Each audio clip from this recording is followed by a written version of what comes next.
over to you, Sir Jack. Want to kick us off? Are we allowed to stand up? You're encouraged. Do you want to come out here? You don't have to hide behind the...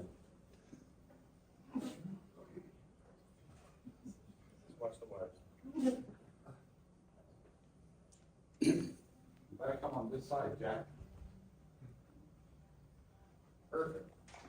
And 3 steps forward. Look, I'm willing to do whatever you tell me to do. Simon says. The clock hasn't started yet. I mean, now he interfered. Okay, clock starts. So look,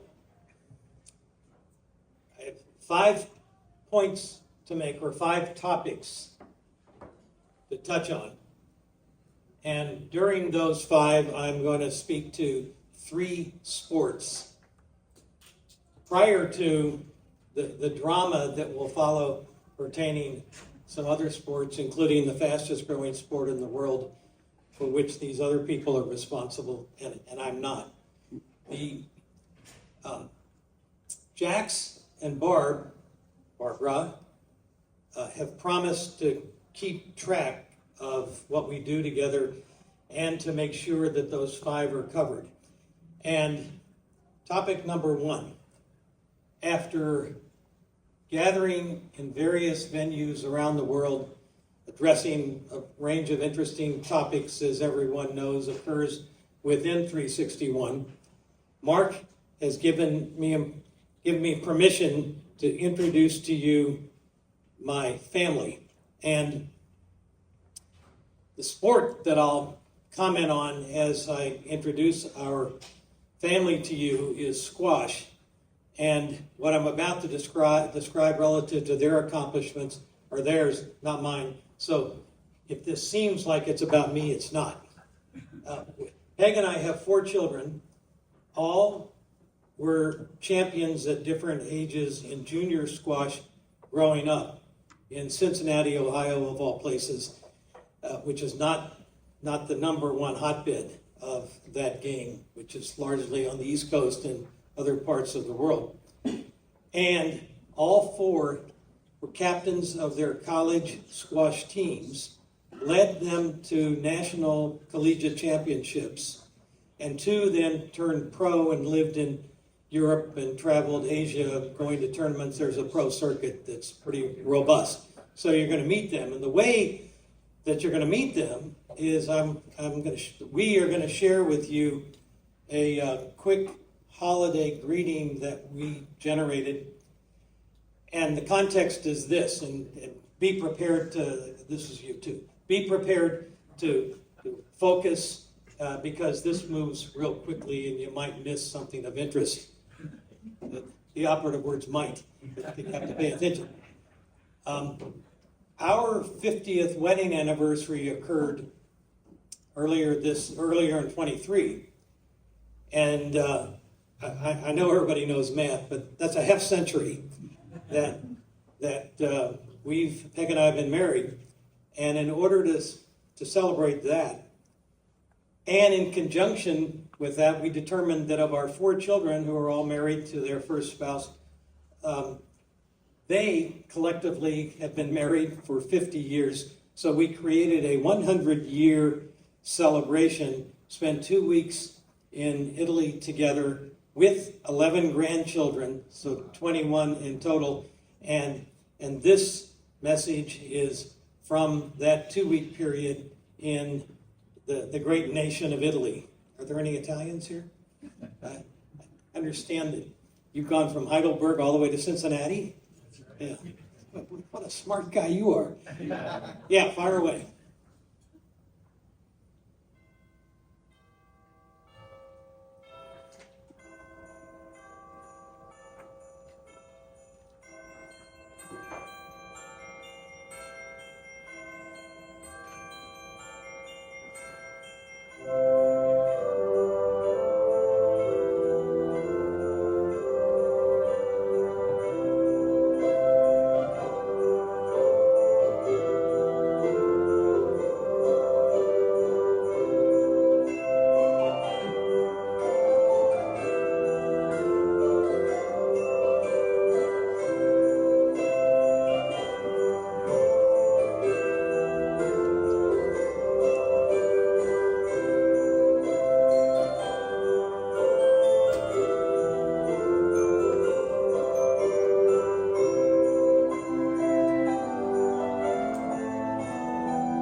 son, Can you explain the Secretary of War and the Secretary of State?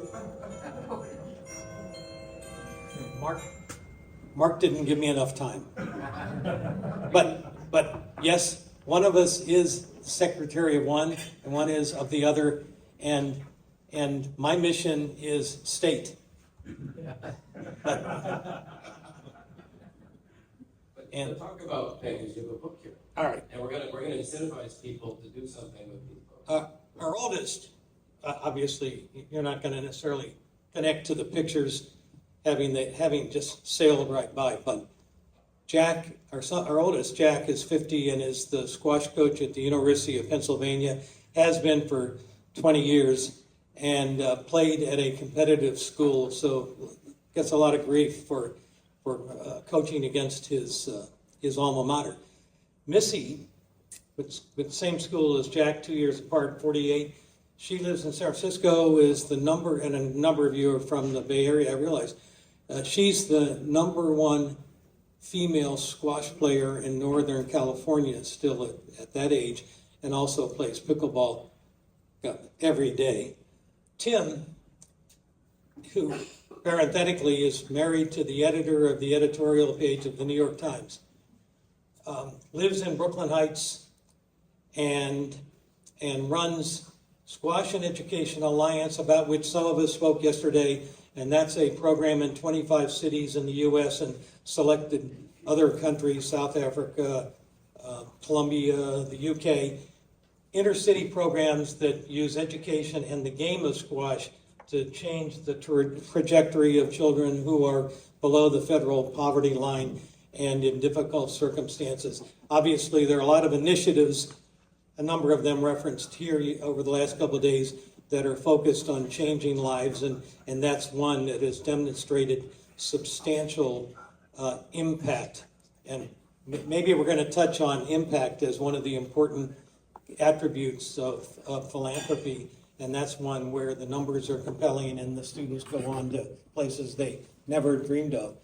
Our son Chris spent 8 years in the Obama White House, and now, interestingly, is running a project to identify and prioritize the world's 7,000 rare diseases which afflict 30 million people. And the Chan Zuckerberg Foundation went to him and asked him if he would run a 2-year project to figure out which of those can be attacked and solved. And part of the thesis is that the big players, the government and the NIH and universities, focus on the brand name diseases, and they, Zuckerberg in this case, driven really by his wife Chan, want to make a difference on the smaller stuff. And he, as a history major, is now spending all day with scientists and doctors, and so that's it creates some family humor too. But they're all still playing squash. My wife played squash at Smith College, and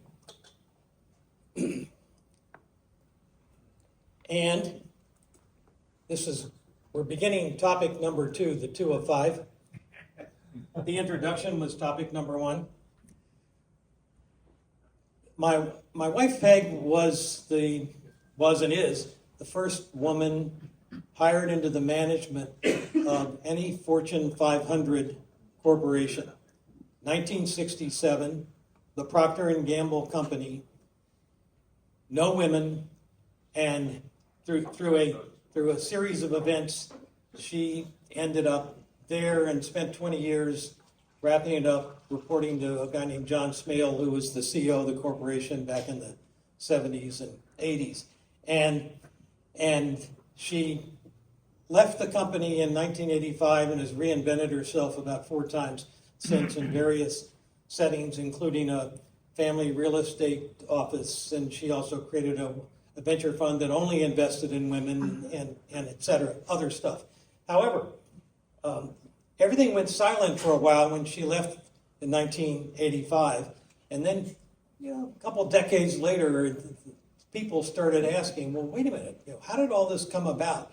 Now that there are women in corporations and policies and practices attendant there too, how did the first person happen? And she was not only the first at Procter & Gamble, but research revealed she was the first in all of corporate America, or major corporate America, as I've already referenced. And so one thing led to another, and that gave rise to this book, One Red Shoe, which is her story, including all of the bad and all of the good of what happened as a female in a male environment where she was explicitly told, we don't want you here and we shall help you fail.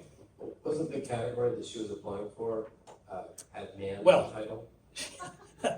Brand man. Brand man. Yeah.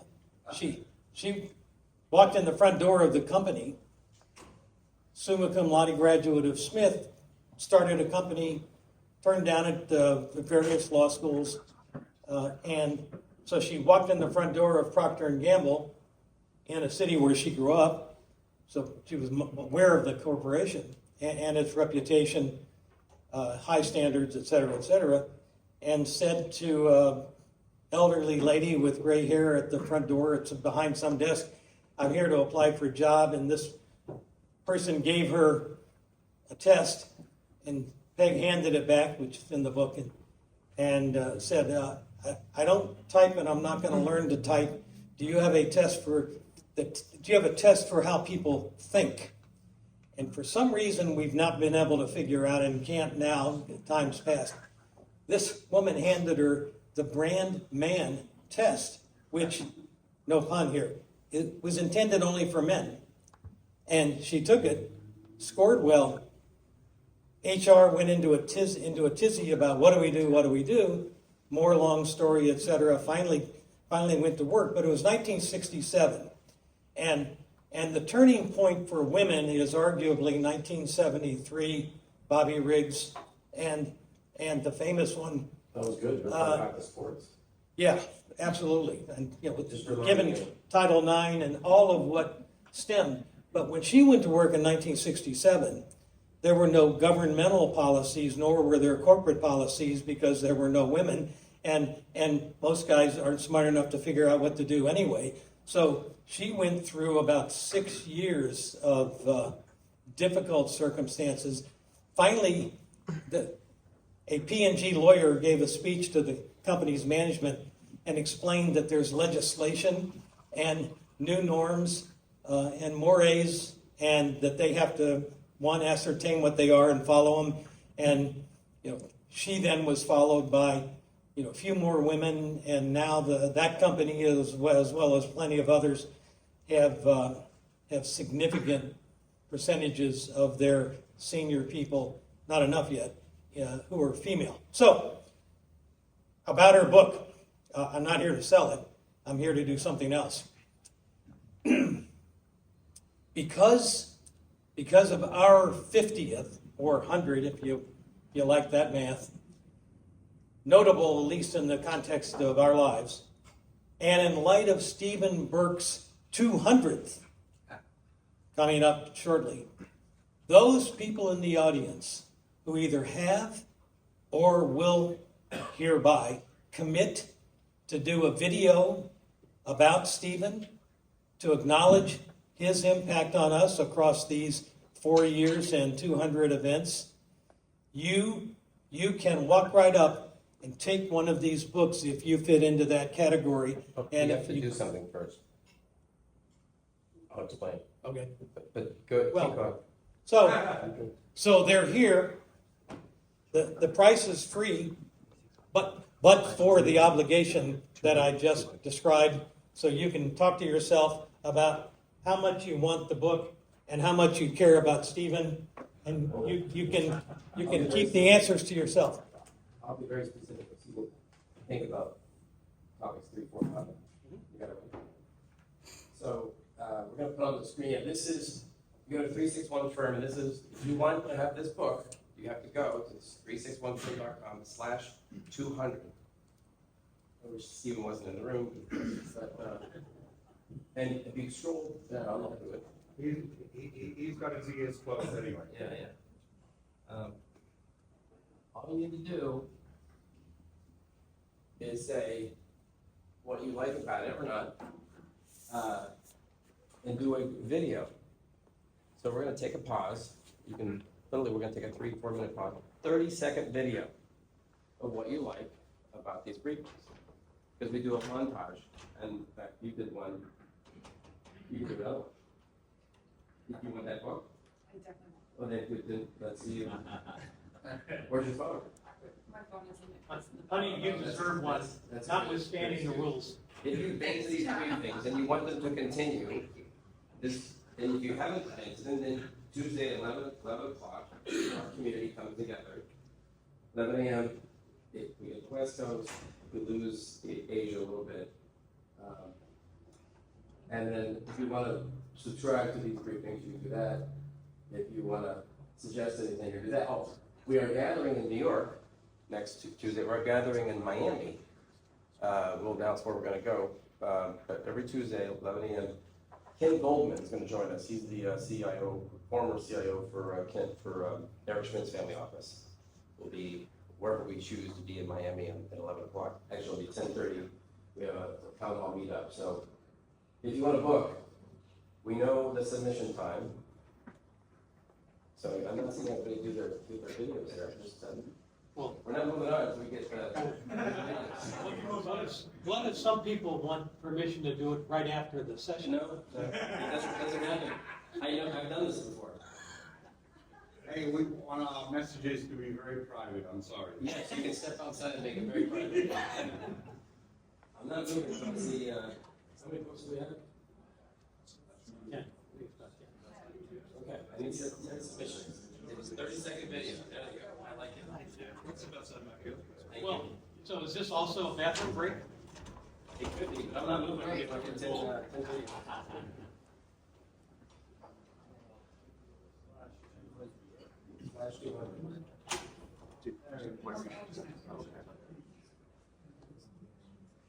I love 50 videos.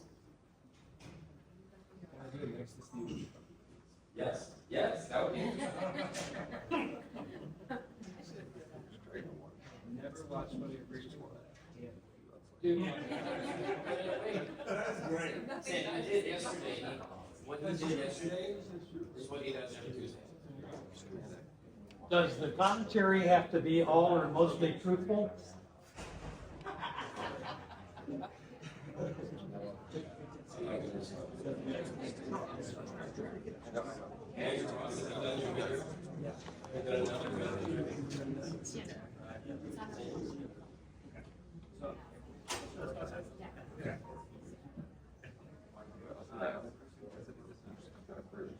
You're excused because you haven't seen this. Anybody who's seen it, it's like yesterday, you can do it right there. Yes. Under there's no way you're excused. Expect a video. I don't have the videos on my phone.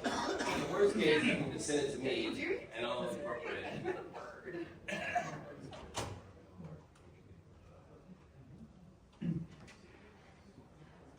It really is a Cal Ripken thing. He's done.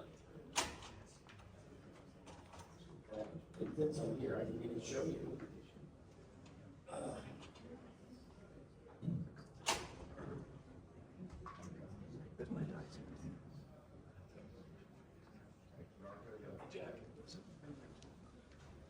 Relating to sports, you're gonna mention. 100 weeks in a row. Wow.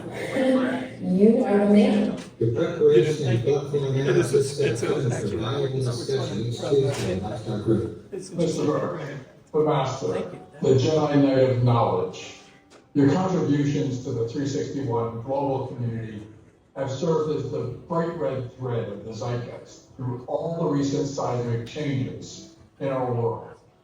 First of all, Stephen, let me thank you personally for giving me some of the tools that I can use to make myself look a little bit more brilliant, well-informed than I really am. You know, I'm impressed because I can't get people to listen to me for 100 seconds, let alone 100 weeks. More than anything, I can't pick just one episode, but I can say that I really appreciate the super thoughtful lens that you use to share your insights and always incorporating both head and heart. You've been bringing some of the subjects that shape your answering so many questions from so many angles. I want to congratulate you on your 100th episode. Awesome. Yeah, and definitely, obviously, we're doing this summer too, the 361. Obviously, every Tuesday, you've been there with the team. To be able to have such a tremendous accomplishment, to share your knowledge, experience, expertise with everybody is a blessing. Congratulations on delivering your 100th session. I'm looking forward to the next 100 sessions with your finger on the pulse. Knowing our Irish connection and the fact that I went to the University of Limerick, he wrote you in Limerick.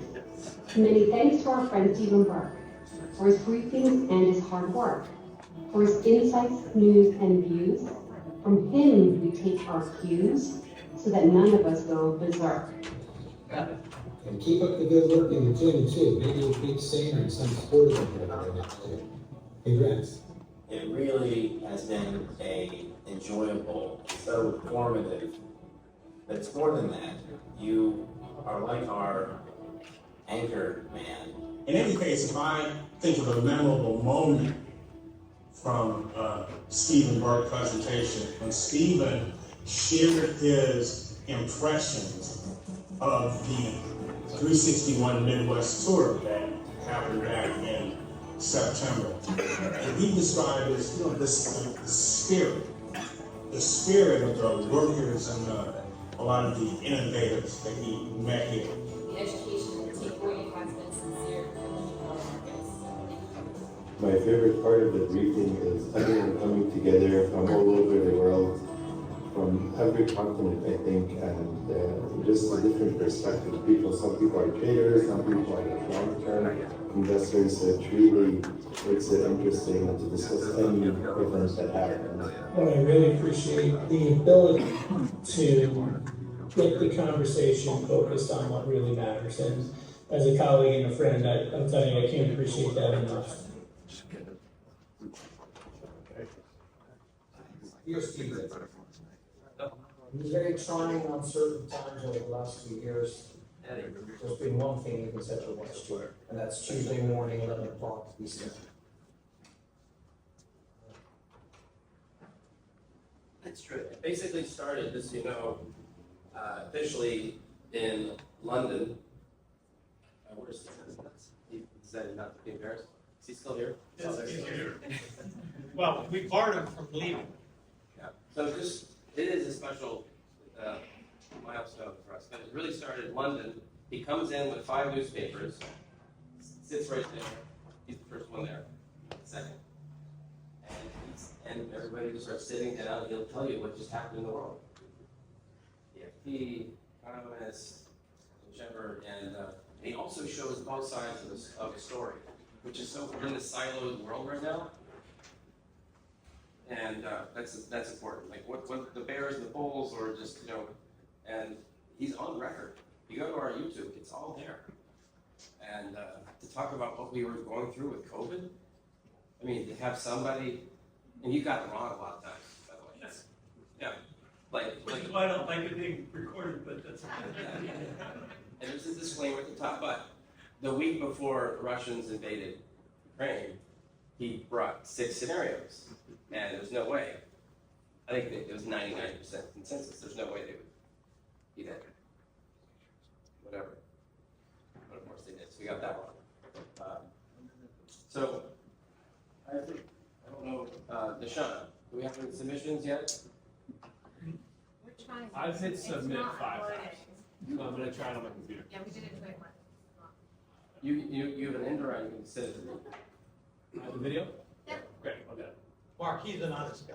You can believe him. Maybe not so much, no, I'm joking.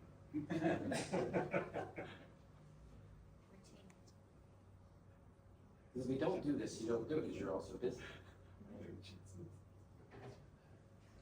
Now, you could be pretending to be busy and then, like, really, you're just sending text messages or something.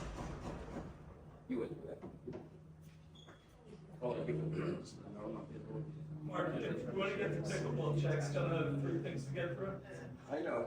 Well, but we've been through 2, so we're 40% of the way. All right. I'm gonna put the trust factor. Yes, Deshaun? We have 4. That's it. I'm not going. I'm not leaving. We have 4. Sorry. You're one of the 4? All right, if you know that you're one of the 4, come up and get a book.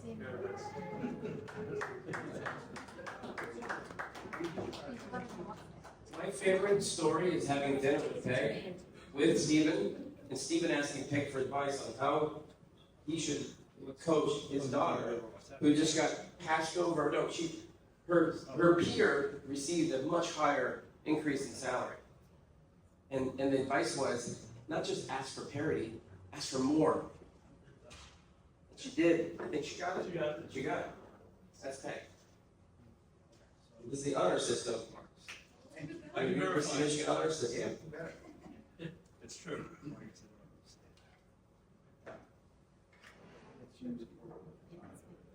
Jack just might autograph some of these too. Let's have Peg autograph. Make her show up. Anyone else deserve the book?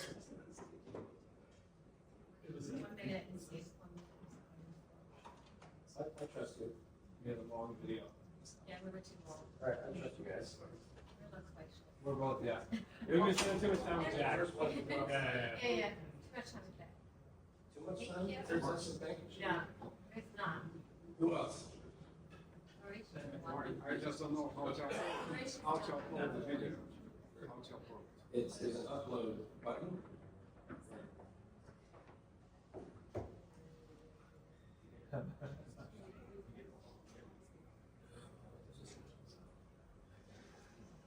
Choose file.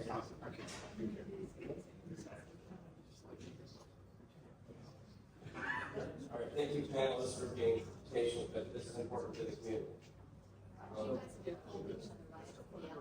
Yeah, the purple. It was a shady. Anyone else that deserve a book? I uploaded it. I'm uploading it. We're old.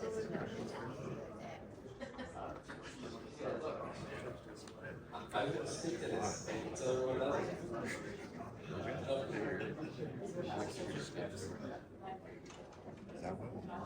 Anyone else deserve a book? Oh, good.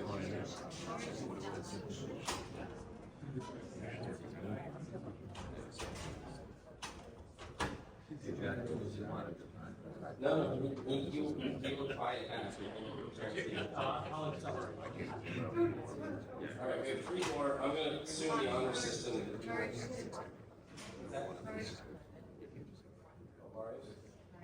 We will give him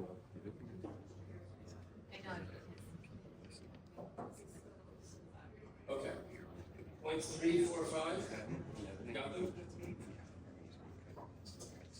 Well, I'm going to slip in a fun fact.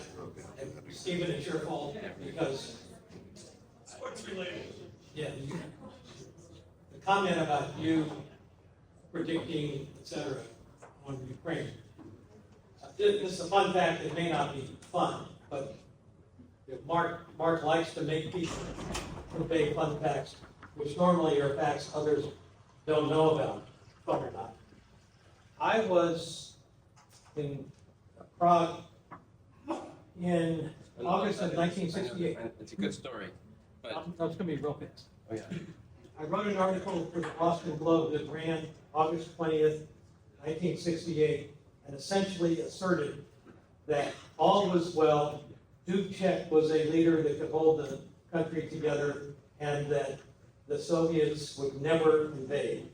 Not possible. Hungary was 10 years earlier, the war was 20 years earlier, and 2 days later, the tanks rolled across the border Tuesday morning, negating the thesis that I had articulated in that newspaper, and hopped into a Land Rover, went driving south, got across the border in Bratislava before the Russians closed it about 15 minutes later, went to split Yugoslavia where Tito had set up medical, food, etc., and spent a week sitting around a campfire every night with Czechs telling stories. And it was an extraordinary life experience that apparently I may have a chance to share in some other setting. The third topic. Hello. You realize how much time you just took away, taken away from them? Steve also reminded me that Peg was the driving force behind making the Special Olympics profitable. Prior to which, it was problematic. And then, well, never mind. And she was the driving force behind Number three. Cities Number three. Bronx. Number three. All right. Well, now I know why. He must have looked. No, that's not my fair. sheet. Number three. Pardon me while I turn around momentarily. So it is. Number three is.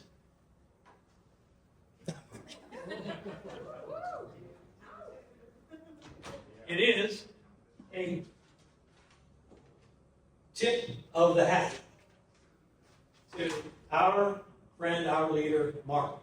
Mark, I am tipping our collective hat to you. And That's not why I wanted you to go to number three. right. And while the unplanned applause underscores the validity of the tip of a hat,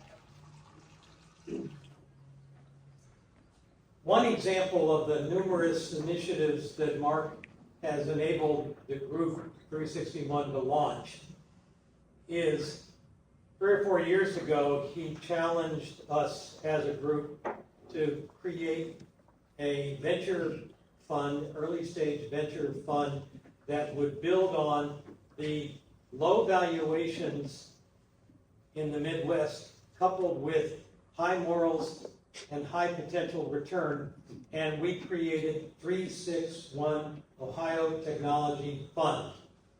And some of the people in this room are investors, some others should be and can be if you whisper to me carefully, and it is exceeding its expectations, and since the rules are that I can't say what the multiple of return is likely to be, I won't, but it's exceeding its expectations, and it's been joyful for me to be the manager of that fund and therefore interact with various colleagues under the 361 umbrella, 35 portfolio companies, all tech-based, exciting stuff.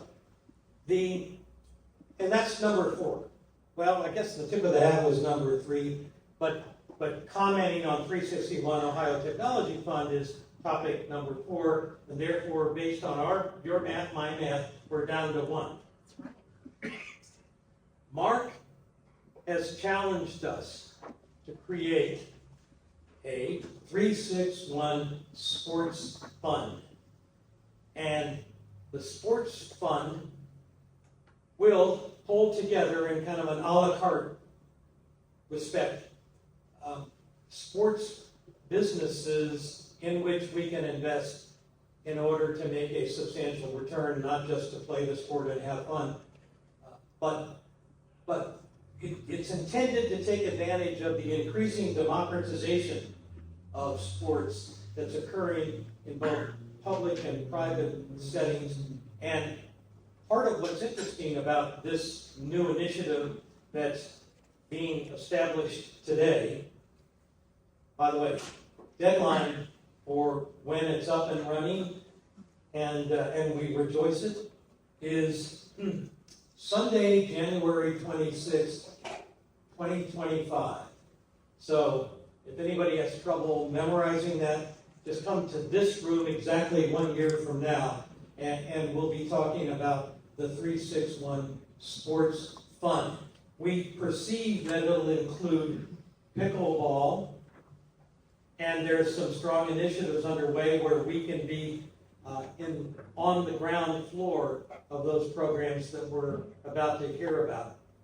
And my experience, I'm hoping we can attempt to capitalize on as values of proteins continue to grow, and in short, virtually all of the evidence pertaining to the value of pro sports leads to the conclusion of continued growth, continued value. When a group of which I'm part, 15 people, bought the Cincinnati Reds in 2005, we bought the team for $270 million. Revenue the prior year was $123 million, and this is all ultra confidential, right? It's being recorded, and, just so you know. I'll try to edit that. I might slur my words a little bit. And last year, the team did $300 million, up from the 123, and Forbes reported the value of the Cincinnati Reds last April, soon to be revised, at $1.2 billion. And in addition to buying the team for $270, we also have knocked down the underlying debt that was part of the purchase price by about $80 million. So there's an attractive uptick there, but that's just one professional team, and gaining entry to the inner sanctum of those enterprises is extremely difficult. Baseball, there are 30 teams, and it's pretty hard to get in. Although some people are beginning to either execute or talk about and plan breaking up into pieces, creating limited partner kinds of environments, and hence the democratization that I just referenced seems to be occurring. And I believe, without going through all the reasons here, although I would if somebody wants to ask later, I believe that the evidence as to continued growth is compelling. And interestingly, last year attendance was up for the first time in some years, and it's largely due to those who are baseball fans know that the game was altered some, and now a game gets wrapped up in about 3 hours and 10 minutes instead of 3 hours and 30 minutes. So minor changes have turned out to have a big impact. So my exposure to baseball causes me to want to find ways to guide us into enterprises similar, not necessarily that one, but similar to that, as long as they're potentially of high profit, and as long as we can figure out the exit. I'm also in the MLS team, FC Cincinnati, and have the pleasure, perhaps distinction, of being the first investor, first check writer. It was 2014, and I wrote a check for $100,000 to back a person who was determined to figure out how to create a soccer team in Cincinnati, but there wasn't one. So he had to go find it, put the pieces together. We ended up with a team in USL, United Soccer League, for those who know real football. And this might be too granular, so I'm going to say it real fast. I put the group that put it together in my venture capital firm office, that being what I do in life mostly, in case you don't know.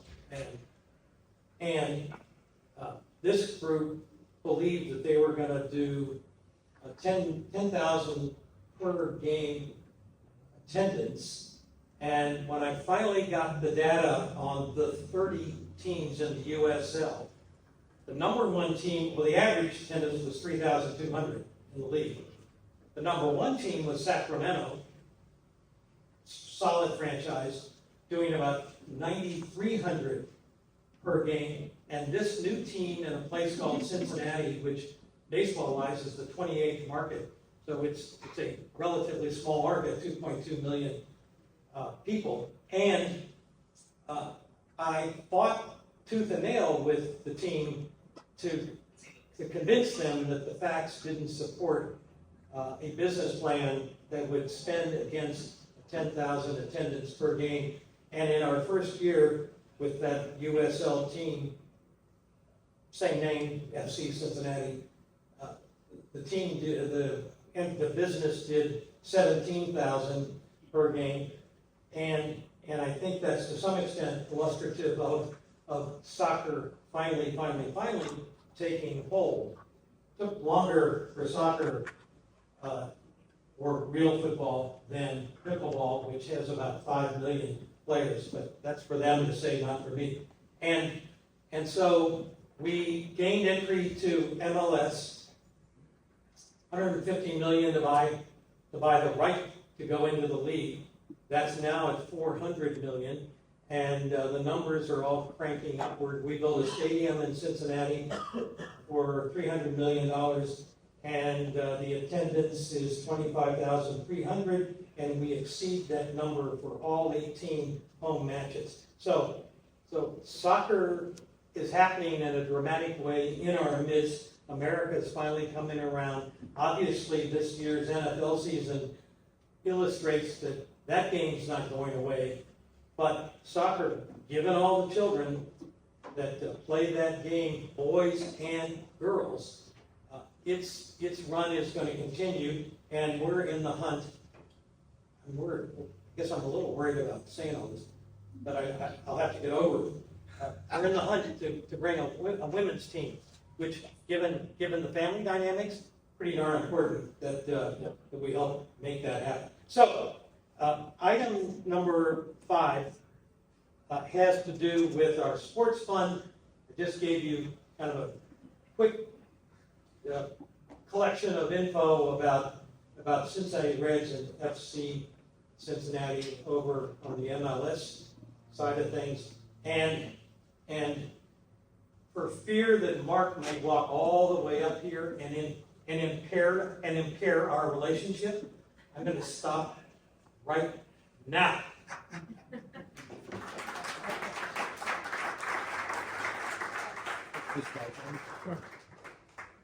And since you've been tipped, so to speak, I'll now just take that off too.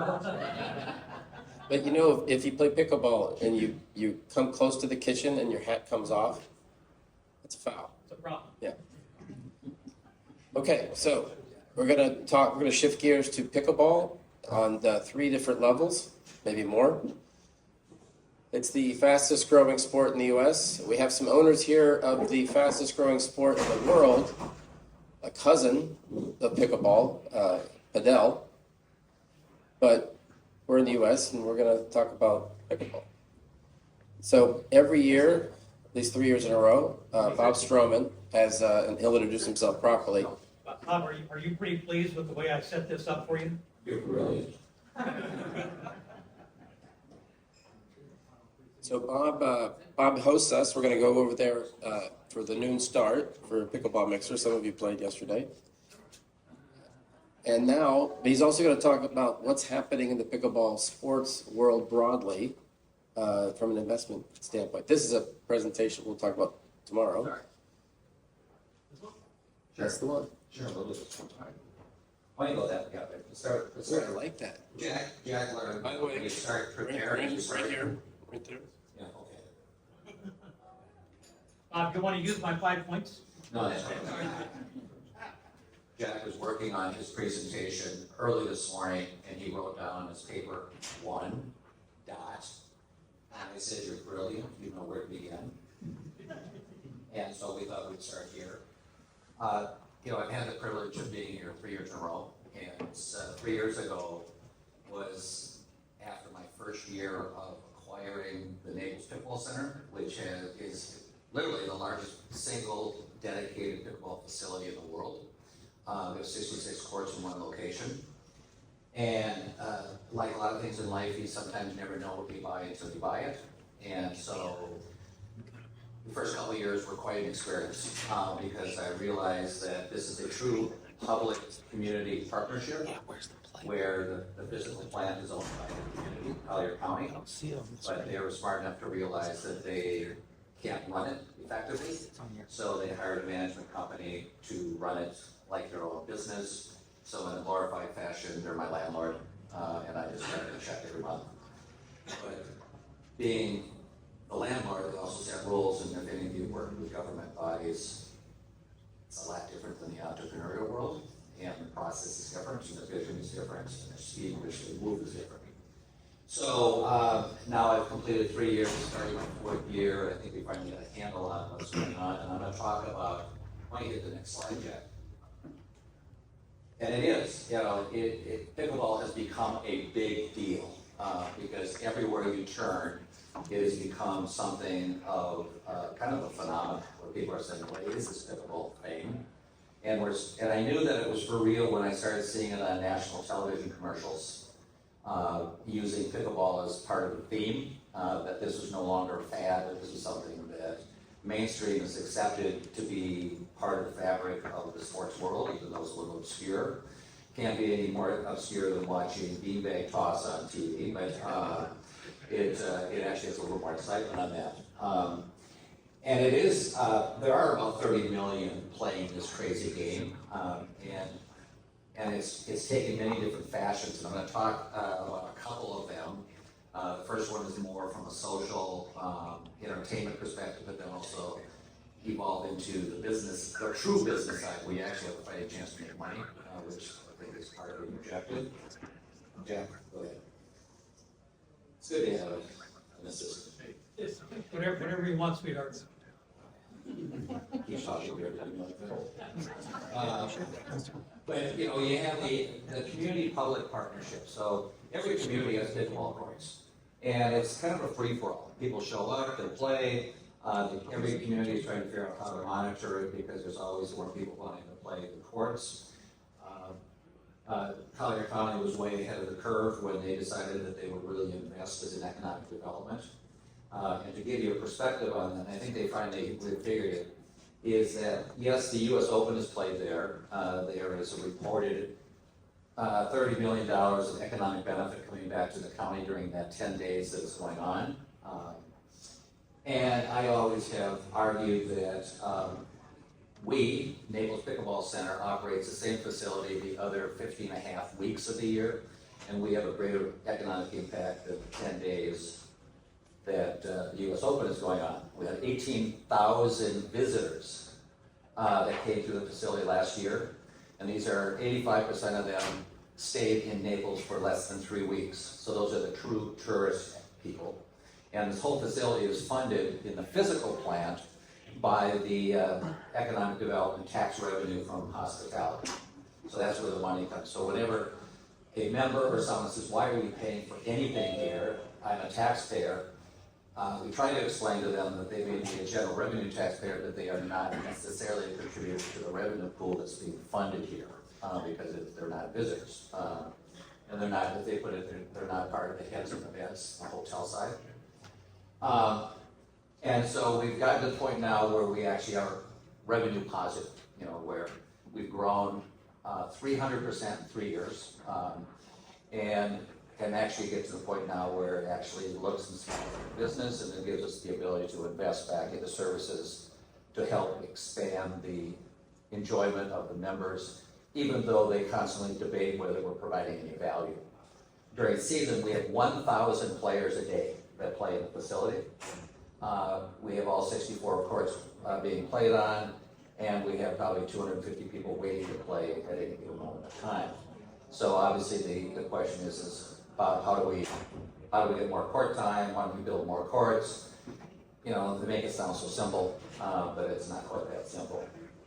So we do the best we can. It's open from 8 in the morning, and people show up actually at 6 in the morning, and they bring their own lights and hang them on the fence. So it really goes from 6 to 10 at night, and that's what the facility looks like. As you know, when you go over there, for those that go over there today, you're going to see that parking may be a challenge, and this is actually, and this group is going to be playing in that back section of 9 courts that are reserved just for 361. Same as yesterday? Same, yes, same as yesterday. Go back to the previous slide, Jim. Thank you. I wasn't planning on showing this slide, but that's okay.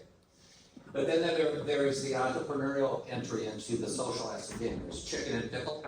Chicken and pickle is I refer to it in a very loose fashion, the top golf pickleball, where pickleball is almost secondary. It's the restaurant, it's the fun, it's the social, it's beanbag trucks, it's concerts, it's all these other things that pickleball gets to be just the conduit to get them there. And it's the restaurant, the beer that gets them to stay there. And they've learned that it's all of those residual revenues that makes it possible to actually make money. There's the growth of these private covered multi-court facilities. Everyone thinks, it kind of reminds me of the racquetball days where you saw racquetball courts popping up all over the place because they thought that this was going to be a no-brainer. Then you saw this curve switch, and racquetball courts were not being used because they got to be overbuilt in relation to the demand. I have great concerns that there's going to be a glut of overbuilt pickleball courts long-term, unless they figured out a model to generate more revenue other than just court fees. Because you just can't support the overhead associated with a facility by the court fees that you're going to charge to the member or the players. And then you have, and so it really becomes, how do you develop value added? And one of the things that we are doing, which is kind of counterintuitive to a community private venture, is that we are starting to do things that are outside of the traditional pickleball facility. People say, what makes you different? And you can't say we have 66 courts because big deal, you got a lot of courts. Someday someone's going to have 67 or 100 or 150. And so we're starting to develop affiliations and relationships with other people that all deal with the social community aspect of pickleball. COVID was a driving force because people were so pent up being alone, and they find that pickleball has become just a savior, so to speak, in regards to the social interaction with other people and a sense of community. And so we have become, any of you have heard of Buechner, who had the Blue Zone. Have you ever heard, who's heard of Blue Zone? Okay, longevity to 100, you know, what makes different organizations and segments of the world have the highest percentage of centurions, people living to 100 with quality of life. And Collier County is a Blue Zone community, and we've made a decision to be a Blue Zone entity, where we are doing things to build a sense of community, because there's 9 principles. I won't go through all 9, but it's exercise, we got that one nailed. Sense of community, we're starting to do more things that are community driven. Meaningful life, we're doing volunteers, opportunities. Every month we do mini tournaments where all of the profits go to local charities. So it's truly the entrepreneurial, humanitarian, public venture, and it's created just a different identity of who we are, because people like to be associated with having common values.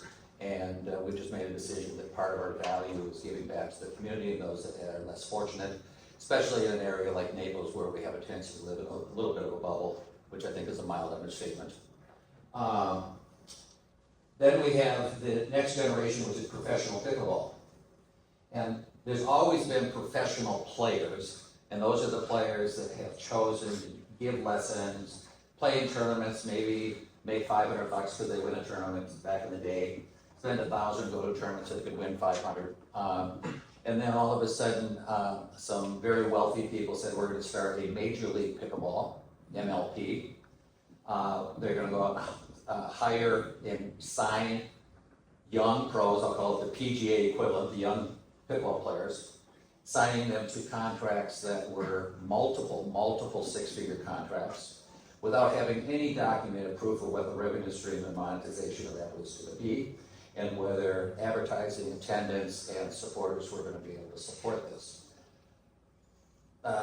Rumors, there's also the PPA, Professional Pickleball Association, also eventually owned by a billionaire. The kids started fighting because it wasn't about money, it was about ego and pride. And which billionaire? Pardon me? Which billionaire? Tom Dunn. Tom Dunn was one, and I'm not sure who. Steve Kuhn. Steve Kuhn. And they started making decisions because they tried to capture the market, and later found out that after spending $40 million and having revenue of maybe $4 million, that maybe that model wasn't working. And I would say that that segment of the league in professional is a little bit in chaos. A lot of the pros right now are not being paid because they're trying to figure out how to cut expenses. And I think that the whole decision was to go into the league without documented proof that they could get the viewerships and the social media support that could justify TV revenue, and TV revenue is all based upon advertisers and that whole circle. And so that school is out on that level. It's a team that was started, Jack, you were talking about the growth of the value. Major League Pickleball, the first team was sold for $100,000. It was reported that LeBron James paid $10 million. And it's worth not $10 million, let's put it that way.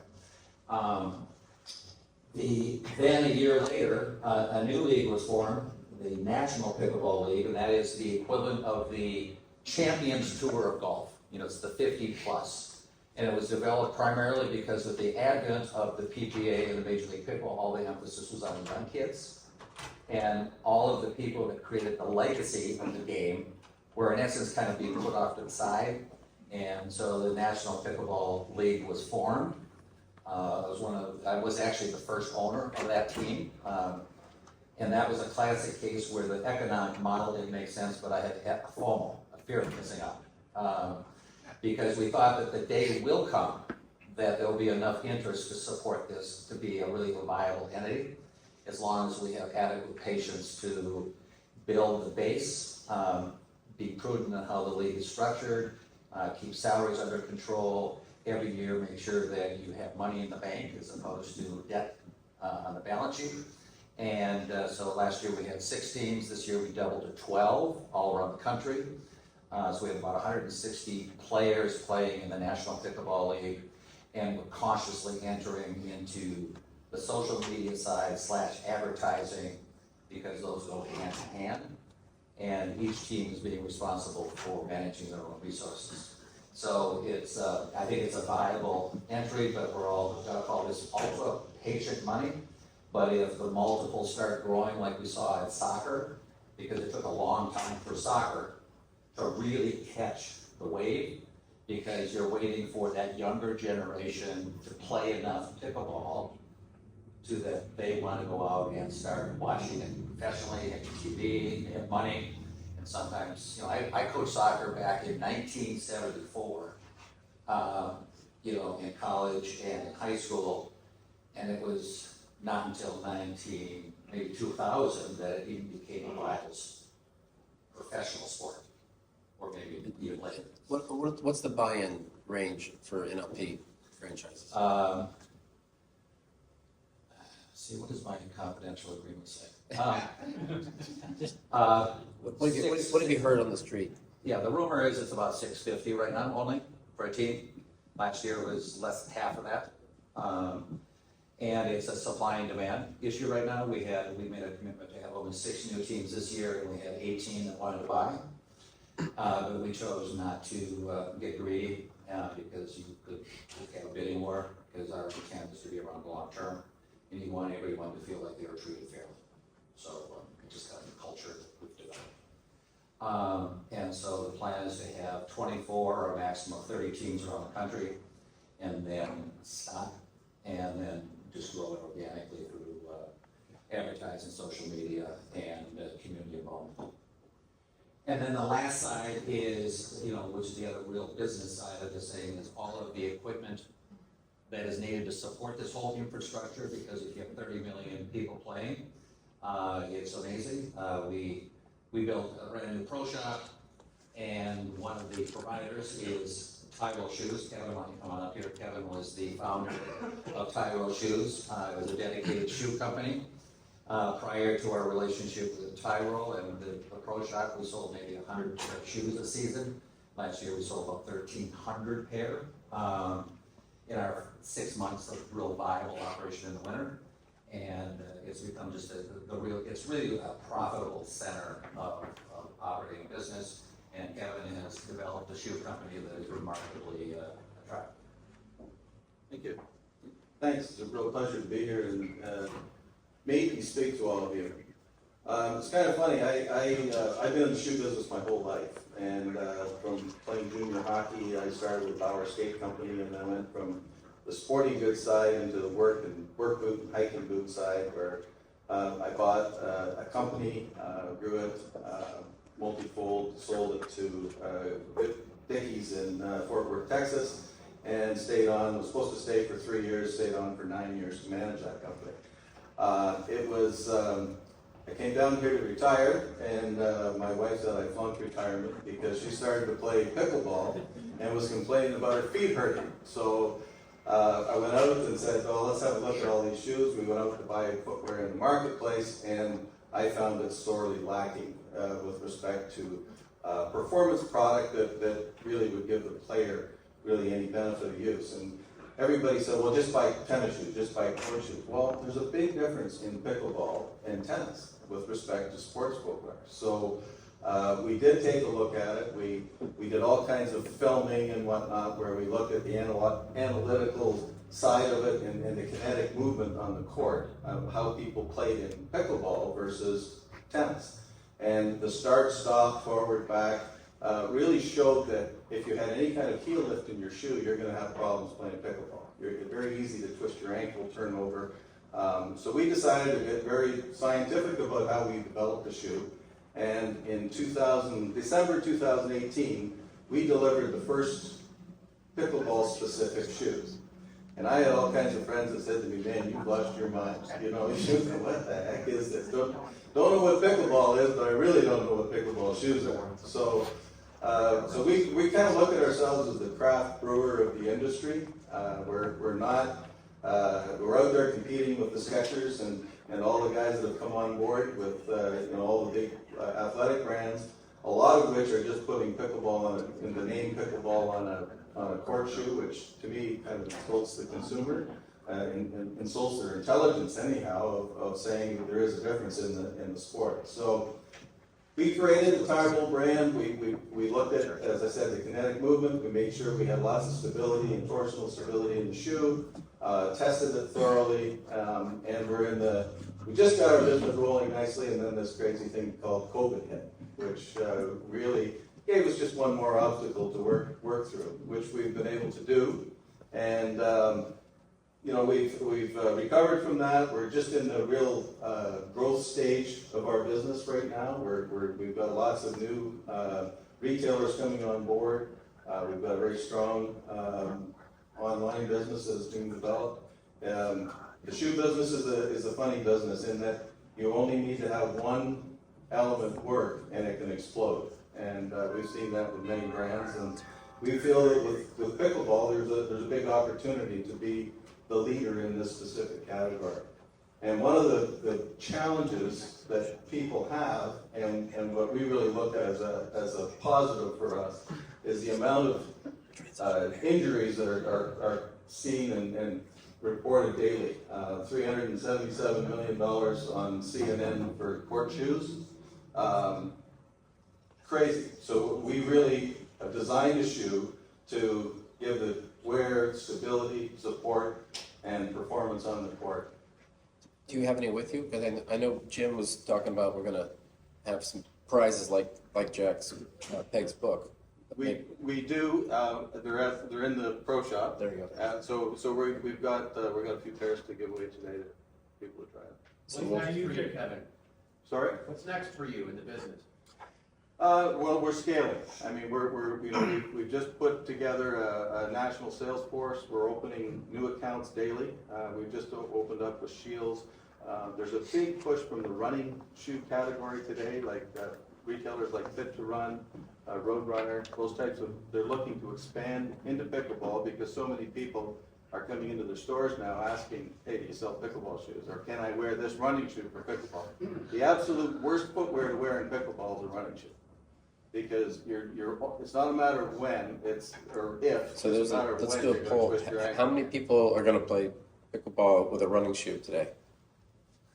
I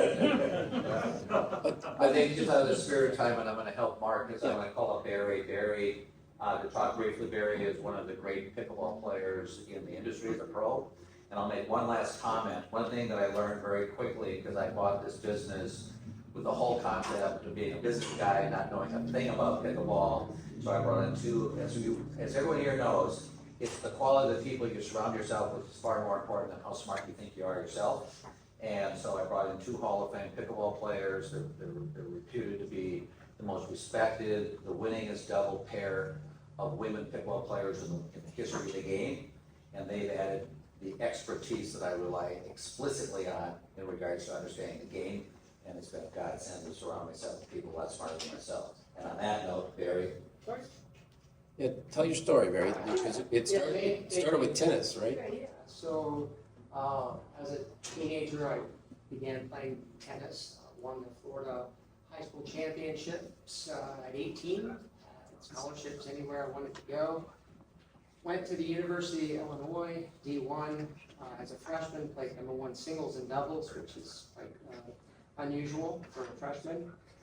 Played on the pro tour for a little bit. Came back to the area of Sanibel Island, which is just north of here. I was a director of tennis operations at the resorts there. Just the lifestyle of this area drew me to that.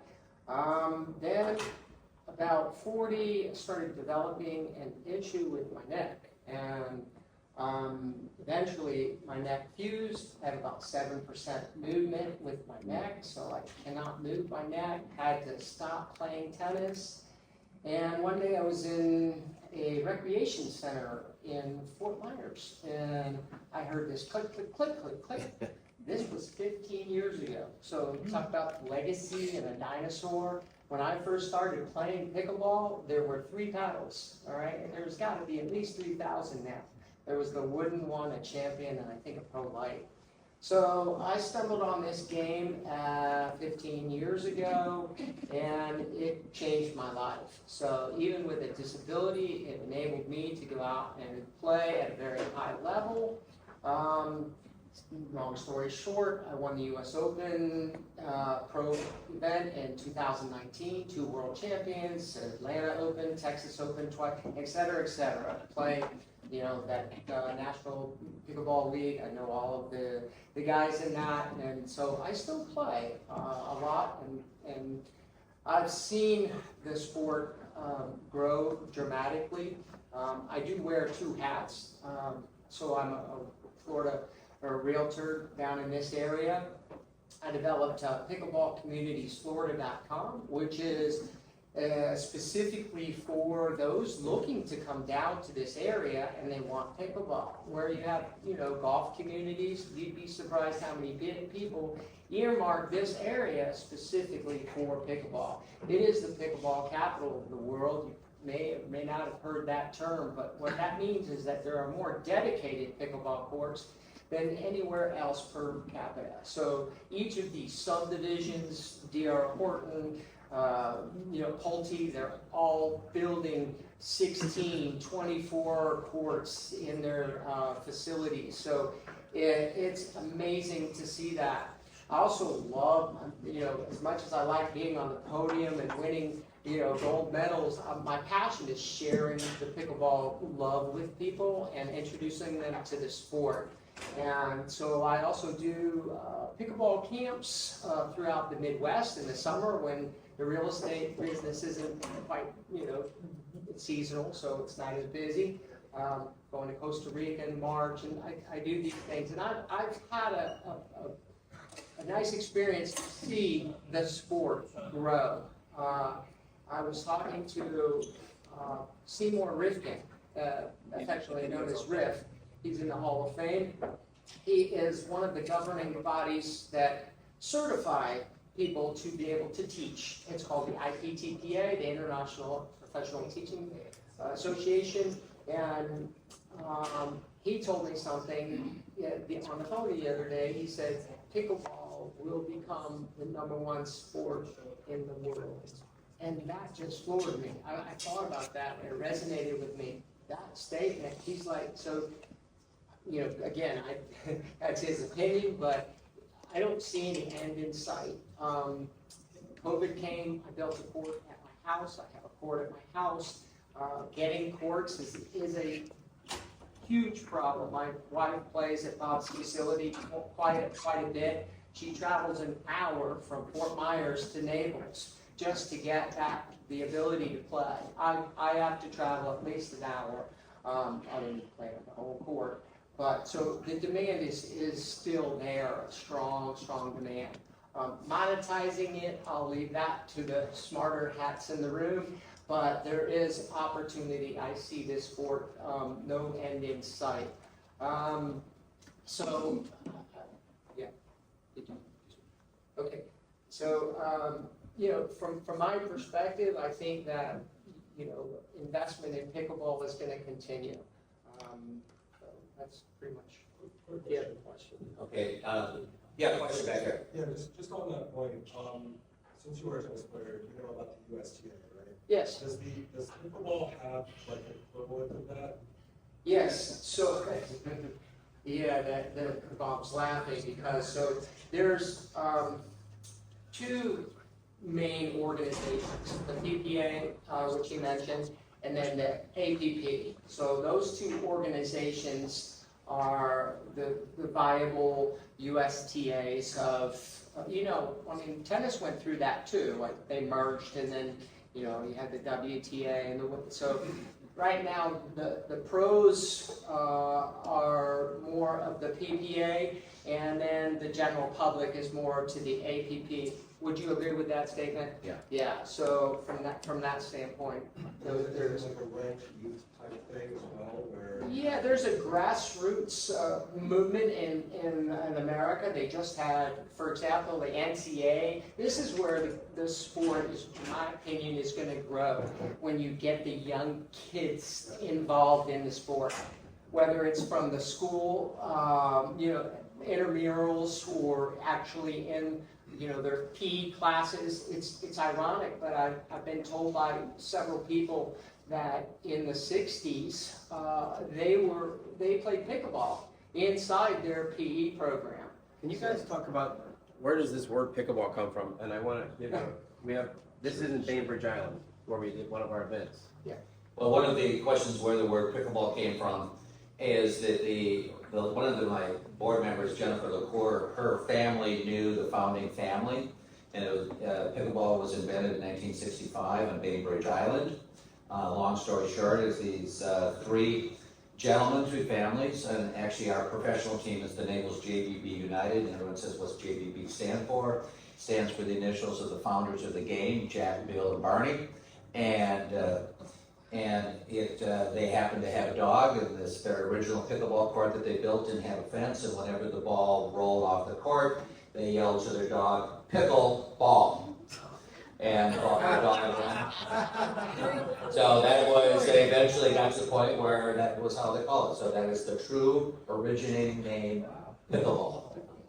The last comment that I'll make, and then I know we've got to get going, is the question is where the growth is. Hang on, because Asia, India, China, Japan, when they are just starting to jump into this, and when they jump in with more than 2 feet, and with their background in badminton and table tennis, and just the nature in which they train their athletes, it's going to be just a mammoth explosion of the game that will just makes the United States seem pretty tame. We have one pickleball pro among you see Dave Froome in the blue? By the way, when I met him, his hair was like down here. But he is a sponsor, and he's a racquetball pro and a pickleball pro. And we do an event every year. It's coming up here in Seattle. So we'll come back to the home of pickleball. Go ahead. Yeah, I was just going to add one thing. Obviously, it's very social. Doesn't cost a lot of money to play as opposed to like golf or some of those other sports. But what is really great about pickleball is that you can play with, a bad leg or a disability like I have, and you don't need any prior sports history at all. My wife, for example, never played pickleball or tennis or any sport for that matter, and she became, a 5-0 player, which is a high-level player. Now, having said that, your background of racquetball or squash or especially tennis will absolutely help. But that's the beautiful thing about pickleball is you can come from all walks of life and pick up the game immediately. It's a very quick study. So that's a good thing for the growth of the sport. Absolutely. Hey, Mark, Yeah. it's absolutely awesome. No, this is real short. You're going to like it. It's awesome to have in our midst a world champion in Barry. It's absolutely sensational. He deserves recognition.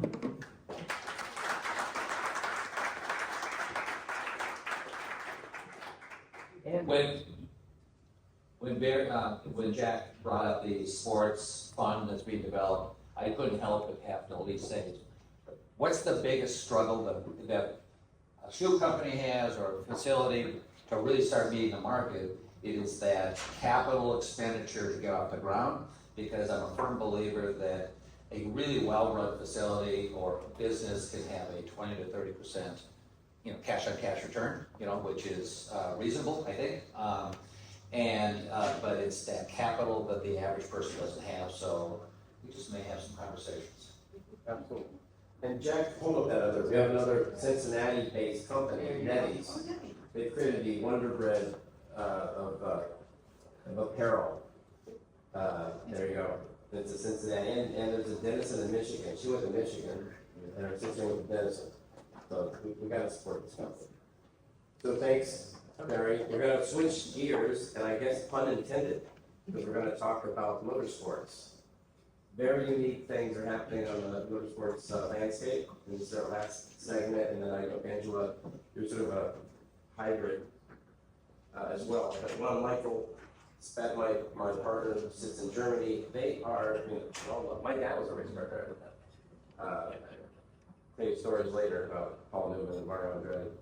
But Michael, why don't you come up and I almost can't, we have to do motorsport because Michael and I are so passionate about it. Partly fair? Or we fair, yeah. Maybe I can ask if I can Nick also to come over. So, after we have to have a look to pickleball, which is at the moment a more US-based kind of growing, which is more focused on the major populations. We like to talk about something which is also important. It's motorsports. It's development of technologies. It's development of new racing series in the world. And we're not talking about something which is specific in the US. We like to talk about something which is unique and try to bring in further people to those things which can create further value. And the value of motorsports is not still that they are doing races. The value of motorsports is behind that one. These guys, they were on my left side, I'm standing on the right side, has developed a very unique idea how to do that and to develop something which can become then at a later stage something which is used in EV cars very often, and this is a development which is going down to deep tech. And this is important that we do something here and that we can create something which is more stable, growth-oriented. But then I change over to Dula. He's the manager of the team. Nick is a former Formula 1 driver. Most of you have met them in the last 24 hours. I'd like to get over to you and tell us a little bit about your story, what you have done in the past, and why you decided up now Formula G. And is it useful to show the video sooner? Just Yeah, maybe we can start with videos. Yeah, let's. Who's heard of Formula E? Oh, that's a good start.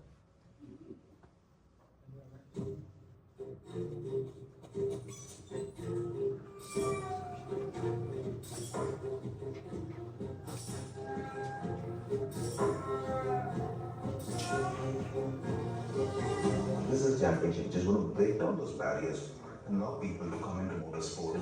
The world is changing so fast.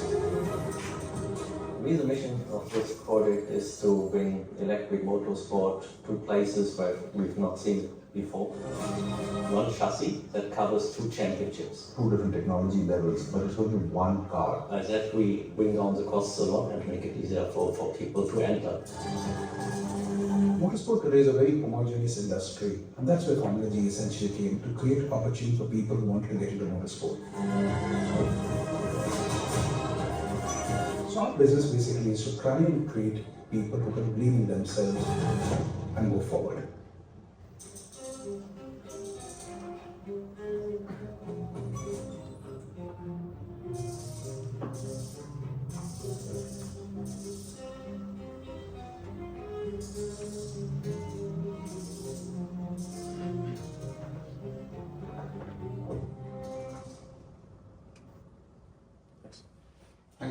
Thanks, Michael.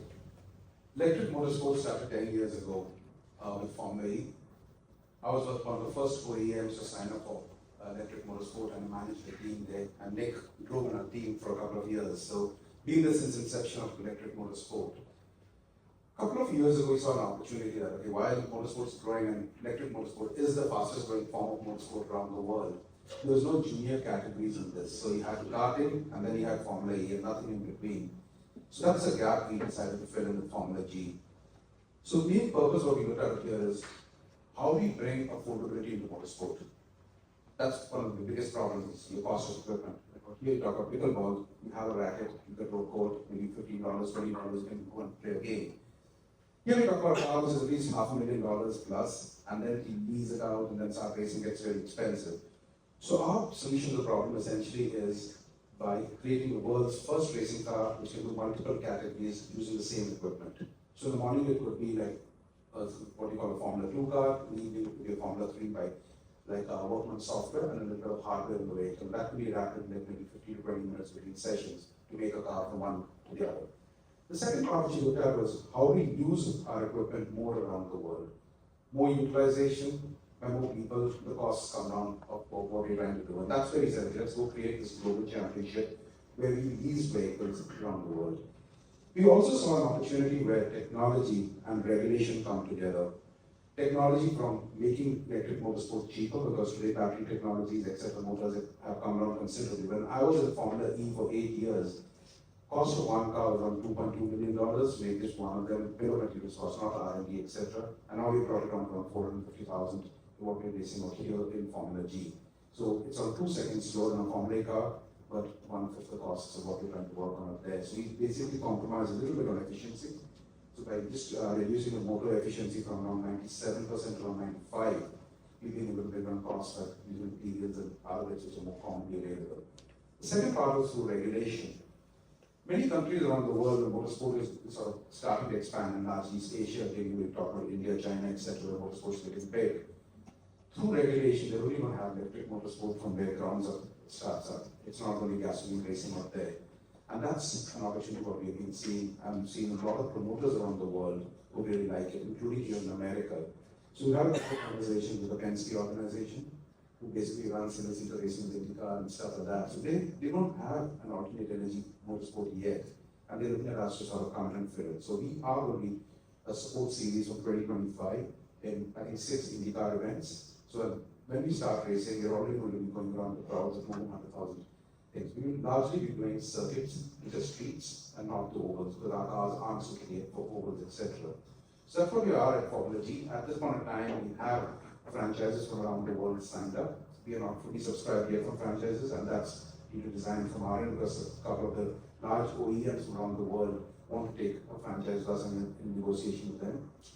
Our calendar for Europe is already set up for 2025, with some of the largest racing series going on up there. So we will be in front of crowds of more than 100,000 people for every race we go to.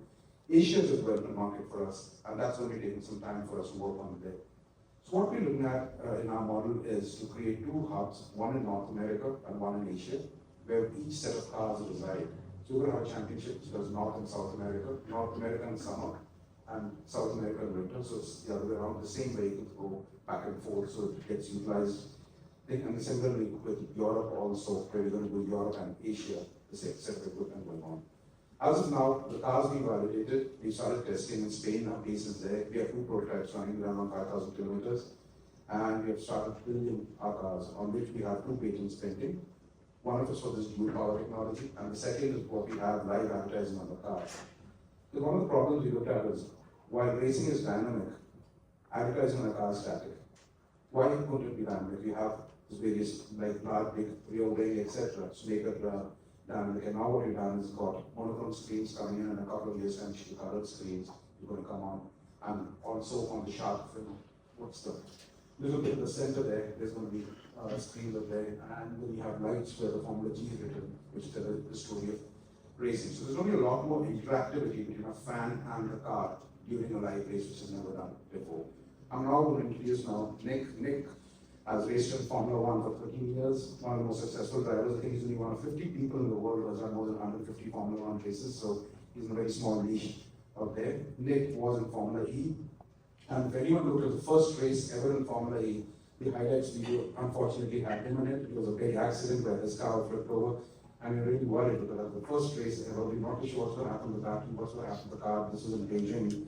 He walks out from that thing, and that basically created the championship because it was iconic. It was the last corner. He was going for the lead, and maybe about 50 meters were finished. Someone comes and knocks him around. If I Google it, can I find that? Sorry? Can I find it if I Google it? Yeah, okay. Click right for Beijing 2014. Nishan, can you maybe find that? It was Beijing, what year? 2014, September 13. 2014? Because I remember on our Zoom, you were talking about, like, could you have done anything different at the end of that turn? Because you were in second? Yeah, Nick. Thank you. Yeah, I remember you asking me if I could have done anything different, and for once I came to the conclusion that I think I did correct, and I would have hoped and would hope that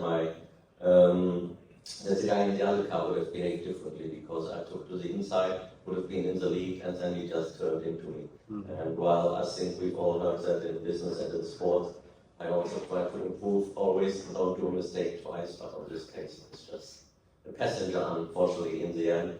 The suspension broke, and then I lifted off over the curb and headed for the barrier. And as we said on the call last week, then sometimes, unfortunately, everything happens in slow motion. It felt like forever being up in the air, flipping around. And I was waiting for the moment that I hit the ground. In the end, I was very lucky. I wasn't hurt, nothing happened. Yeah, speaking a little bit about why I did join Formula G. Dilbach was my team boss at Marienwagen in Formula E, and we created a very good relationship, which is not so common between a team boss and a driver. And actually, I was probably a little bit spoiled in my life and career that I could live my dream of racing. And after that, I spent most of the time with my family for 3 kids. But then when this opportunity came on, Dilbach presented this idea, being with a group of 12 people at the moment, all working hard and feeling that enthusiasm, and Nick, we have the video here. I don't want to see.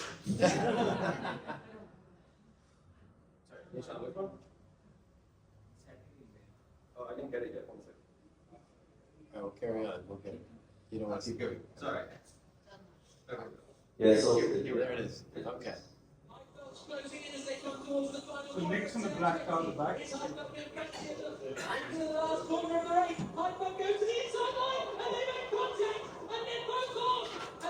What a dick move, sorry. He has gone off the circuit. The two of them come together in the final corner, which means Lucas de Grassi is going to take victory in the FIA Formula E race here in Beijing. A dramatic end to the race as Nick Heidfeld is pitched into the air after contact with Nico Prost. The Venturi team watching on, and what a dramatic end as the cars come across the line. But a shake of the head from Alain Prost. There is Nico Prost out of the car. And he goes as if to say, what happened there? Takuma Sato set the fastest lap of the race, and there is Nick Heidfeld clambering out of his Venturi car. It's good to see. It's fantastic to see Nick Heidfeld climbing out. Not really the test we wanted, and I think we might have a bit of a conversation here between these two. And Nick Heidfeld, not impressed with that. It's Lucas de Grassi who wins the first ever FIA Formula E race. From myself, Jack Nichols, Dario Franchitti alongside me, Nicky Shields in the pits. We'll see you at the next round in Malaysia, Putrajaya in November. So, I don't. This seems like something you'd see on a movie when someone's purposely moving to the left to crash into you and move you off the road, or something like a speed chase. Yeah, and you made it sound so casual. He did this like awkward move. That looked very intentional.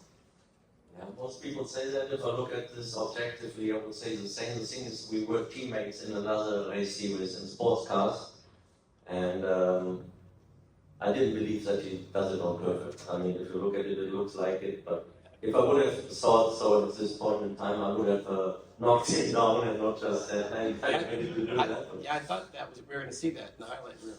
Yeah, I was waking up a little bit, also the part where I was up in the air. So.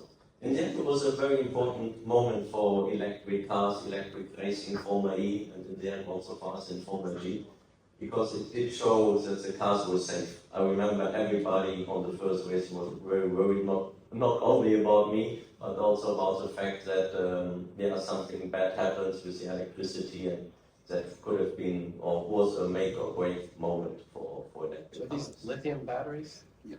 So there are some explosive potential? Oh yeah, these batteries are dangerous at 600 volts, so you can get fried, and the drivers are taught that in an emergency how to get out of the car, and the marshals are also taught how to work on these vehicles. But not when it's upside down. Yeah. They didn't teach you that? No, you have to jump off normally with not. Right.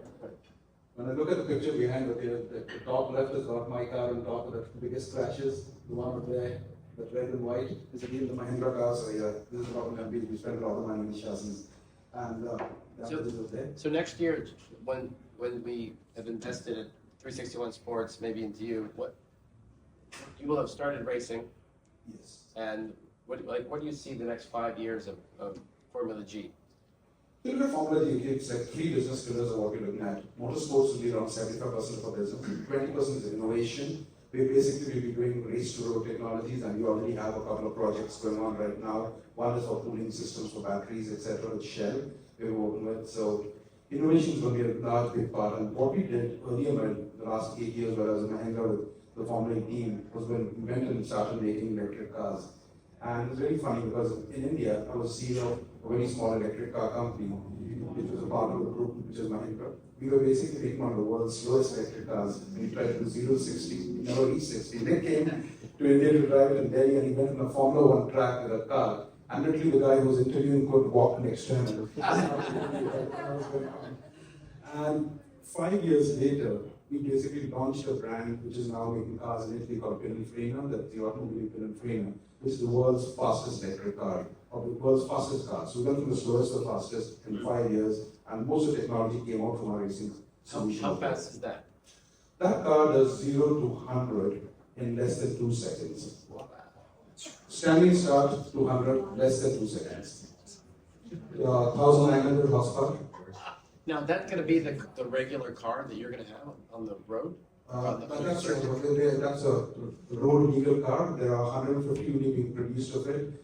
And he's a very famous basketball player, ex-basketball player, who used the number 23. He's got one of those cars. Right. Yeah, and that was the next racing number also in motorsport, because he really believed in that basketball player. Anything other thing you thought? Twice your height, Nick? But not LeBron, the original 23? Yeah. So if you think, the way I understand it, Michael knows this better, is that you're sort of democratizing it, that every car is basically the same from the specs. But what differentiates the driving, but also the software? So what's going to differentiate is driving and the engineering behind how you set up a car. So in electric racing, there's a lot of simulation which happens before you go to racetrack, because see, these cars do not have enough energy to finish the race. We regenerate approximately 40% of the energy what we're going to use in the race from the car itself. And normally then we start looking at what's the best way of doing it, which corners are the best to start regenerating energy from, and then how you look at your race strategies, etc. So engineers make a huge difference out here, controls, etc. So we have around 108 sensors of the car, which is like transmitting data, and then how fast can you anticipate the data, how can you look at what your competitors are doing at the same time. And motorsports is one of this unique sport where the first person you want to beat is your teammate. So like while you're on the same team, we have 2 cars in the team, the first person you want to beat is your own teammate, because that's where you start to prove in the same team that I'm the better driver than the other person. So that's also the mandate which you have to try and see, that how do you give equal opportunity to both the people during the race. And these are short races, like 45 minutes. So you have to work on a strategy where both the drivers can help each other, but at the same time don't hinder each other. And that typically happens when you try to help each other. You start hindering and tripping up. Maybe we can stay a little bit longer on how to commercialize Formula G and what is the impact out of that. There was an article about Jaguar, which started quite early in Formula E, And they described how they did that. They started with a car, with a battery, and they can run 100 kilometers. Because recuperation was not a big issue for them. They have not done that. Yeah? So they got back 10 to 15% of the energy during the race. And the car was on 220 kilometers speed. Now they said, okay, after 6 years development, and we have a lot of testing, we have 340 kilometers speed, but we do 60% of recuperation during the race. And this brought us back to the production of serious cars, to much more better efficiency of the batteries and the battery use. And you are collecting data. You know, what do you think is coming from your series to those companies which can commercialize the data you're collecting, and how you like to do that? That's a very interesting question, Michael. So a lot of the existing OEMs in Formula E are looking to take a team in a championship, largely to start, as you said, collecting data, systems, sensors, what can be done. And giving a case in point, going back to my own organization, which I was for 16 years, which is Mahindra, which is an Indian automotive company, we basically learned a lot from Formula E, which went into our road cars. I said we could go from the slowest car to the world's fastest car, but at the same time also try and teach people how to drive efficiently. And I remember one of the first programs we did was, we were the world's largest sellers of electric tuk-tuks. And we wanted to go and teach these drivers how, by just making a few changes in the driving style, they can extend their range around 20%.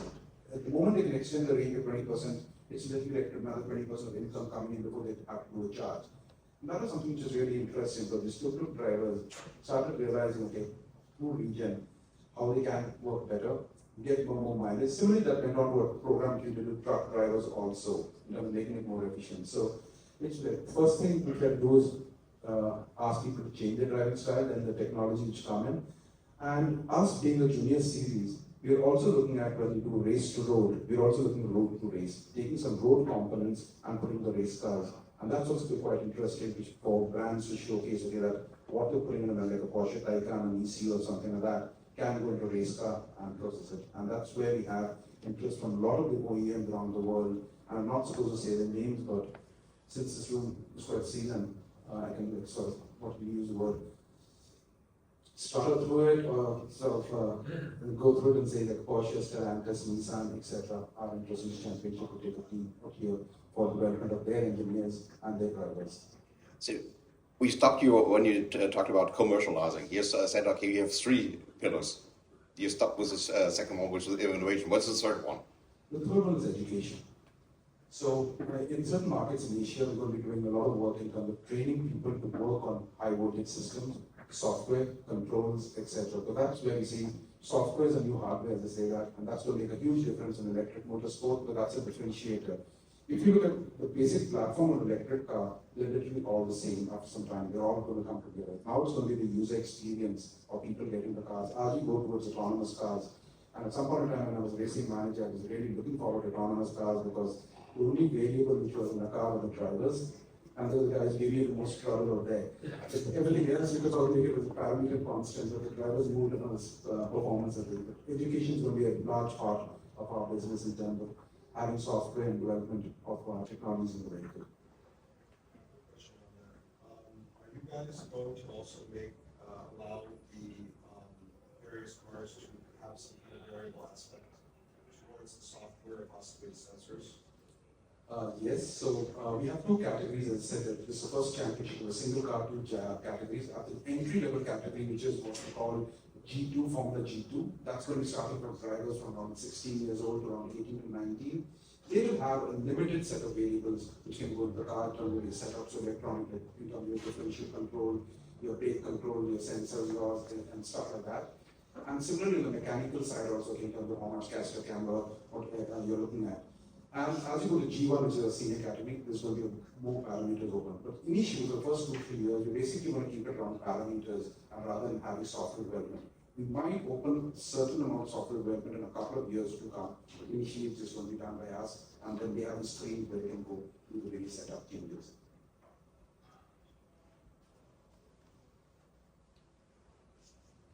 A question for Nick. From a driver's perspective, Nick, how is the responsiveness of the car, the performance, the interaction compared to internal combustion engines or Formula One? Well, the biggest difference is, as you actually already implemented in your question, is the reactiveness of the throttling pedal. On any combustion engine, even in Formula One, there's always a small delay, there might be a misfire, which is not happening in Formula G, for example. So you get exactly what you ask for, exactly in the moment of time, and that makes it very interesting and also fun for a race driver to know you can control it to exactly the same level that you want it to be.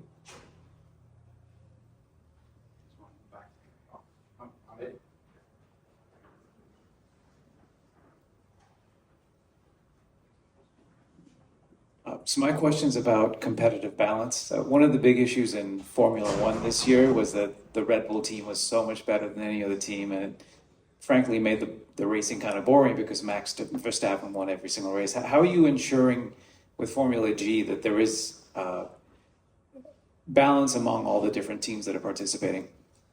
That's a very important matter to us, and this is also why we will not open regulations fully also on the software side, because we are not Formula One and we're not Formula E. We want to give a level playing field, but we also want to give the chance to teams to perform better than other teams, but this is also happening in other junior series. We will have a one-make car, but still small differences, if they just make hundreds or tenths of a second of a difference per lap, will decide between winning or losing a race. And we will produce the cars by ourselves, and then we will lease the cars to the teams, so they will all have a level playing starting field. Right. Hi, Jason Ma. I was at Las Vegas Formula One. It was so much fun. Now, part of the fun for people is the sound, right? So for Formula One, there's no sound. Now, do you guys work with my friend who's the founder of Families for Philanthropy, Rod Simon? Okay, he tells me he's involved, right? And he said that part of that is to inject sound into the Formula One car. You guys thought about doing that? Well, in year 3, you're going to have sound in the car. So we are working with a tier 1 supplier out of Germany, who's actually providing us the motors and the inverters in the car. They've already won the World Championship in Formula E, and they won Le Mans last year, so that's where our sponsor's giving us. So they're coming out with an actuator, which basically is like a 200-gram actuator that sits in the chassis, and we can vibrate the chassis and make sound. So basically, we can create an exhaust note from the vibrations of a chassis. So for example, one use case is like, okay, when you finish the race and the driver won it, we can literally play the national anthem of the driver's country through the chassis. Now, how much sound you want depends on the speakers that are put into it. But this is an actuator which is just 200 grams. And our challenge right now is to try and see if we can bring around maybe another 50 grams or something like that, because we have a certain waves on the car, and it's one of the challenges we're trying to do. But yes, in Formula G, lights and sound are going to be really important. So we are trying to tell the story of racing through lights and sound. That's why we have the various screens you might have seen on the car and various lights, because we say if people go to a racetrack, the guys are looking at an iPad, so they look at timing, and say, why should you look at that? Look at the car will tell you the story. And that's how we're using lights and sound going forward. And I would agree, I love a nice sounding V10 engine, for example, like when I was in Formula One, I still enjoy that massively. On the other side, you also have to look at the population, what Formula E has done. They have attracted a different audience. They've not only attracted the petrol heads, but they attracted a lot younger audience, more mothers coming with their kids, which is something that doesn't happen, for example, in Formula One. That's a really important point, because if you look at Formula One, if you look at the demographic, I think it's on 75% male, 25% rest, that's women and children. In Formula E, which we have had for 8 years, we had around 50-50, men to women and children, and that's something we see when we go on in Formula G also. The other thing which is really interesting is while these cars are quiet, you hear different sounds. You hear the tire gripping the track, you hear the tires sliding, and one of the most interesting things I noticed was when fathers are speaking to their kids and talking about racing while the racing is going on, rather than having headphones out there or trying to block out the sound. The father's actually saying, hey, this is what's happening, this is where the tires are sliding, this is what you can hear. You can hear the tires jerking around the track, etc.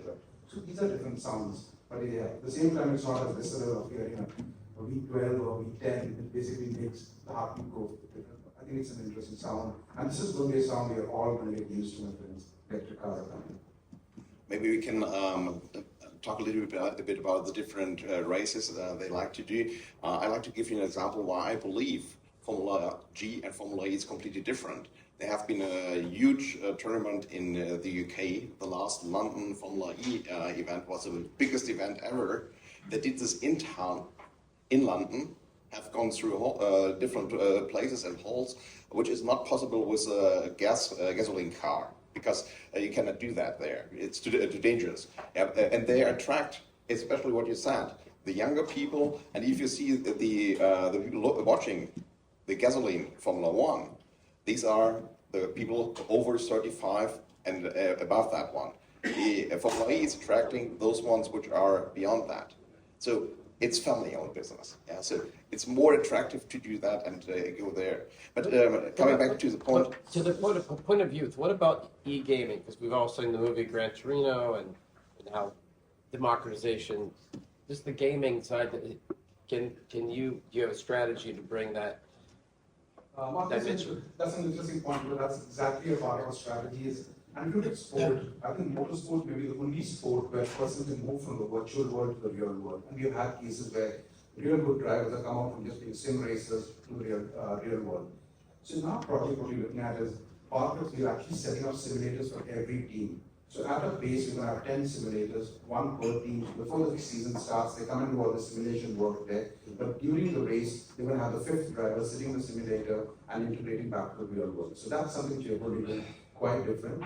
And that's a big part of our interest story out here is bringing e-sport connecting it. There is a Formula One driver right now, a very popular Formula One driver who runs a big e-sport team himself. And most probably he should be taking a team with us where everyone comes into a team from e-sport, the mechanics, the engineers, everyone comes from e-sport, and then are going to be racing in a real race. Can you incorporate pickleball into this? Sure, the pickleball, I was going to ask for that earlier.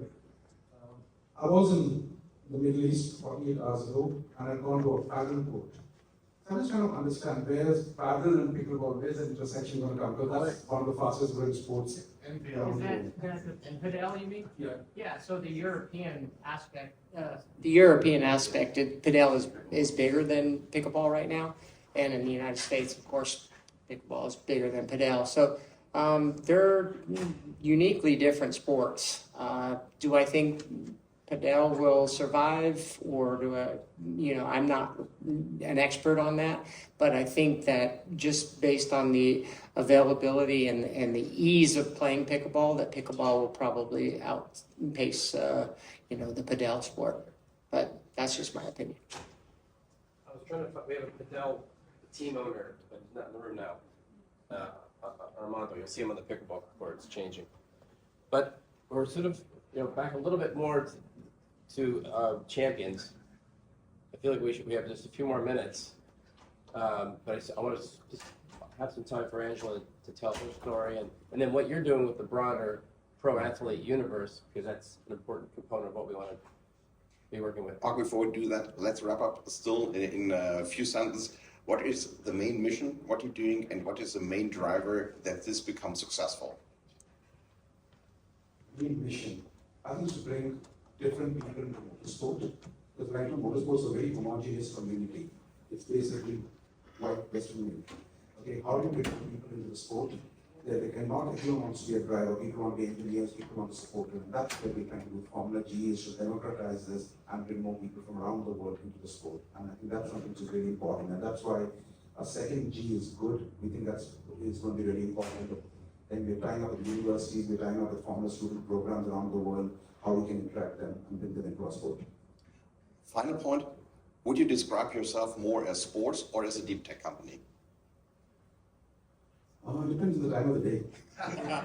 When the race goes on, it's sport. Otherwise, it's a clean tech company. I would also say this is a good example because we are transferring deep tech to sports and combining everything with an entertainment part of that, which is going to esports. This is, from my perspective, one of the biggest challenge we have in sports, that we combine different areas and bring this together and find a business model which then can sustain and work profitably for everybody. Yeah, so at the moment we see a lot of opportunities, and that's why we are supporting this in 361. Thanks a lot, guys. Thanks, everybody. Thank you.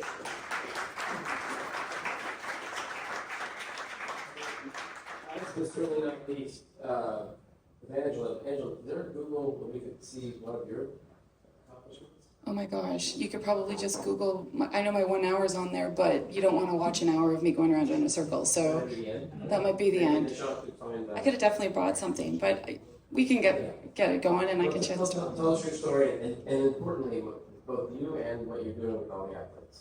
Yeah, I can do, I think, a really nice wrap up before everybody gets motivated and goes out to play pickleball and move, because I know we've all been sitting here for a while, but for those that weren't in the room yesterday, pleasure to be on the panel with a bunch of incredible people working in the industry of the business of sports. That's what the panel and the conversation's about, right? So I'm from Canada. My name's Angela Gorin, and not only am I a retired now professional athlete, but also a tech founder and part of the 361 community. And I think one of the biggest things, and I think I'm going to tie it in right because Jack, that I know that you're still in the room, and also Steven standing at the back.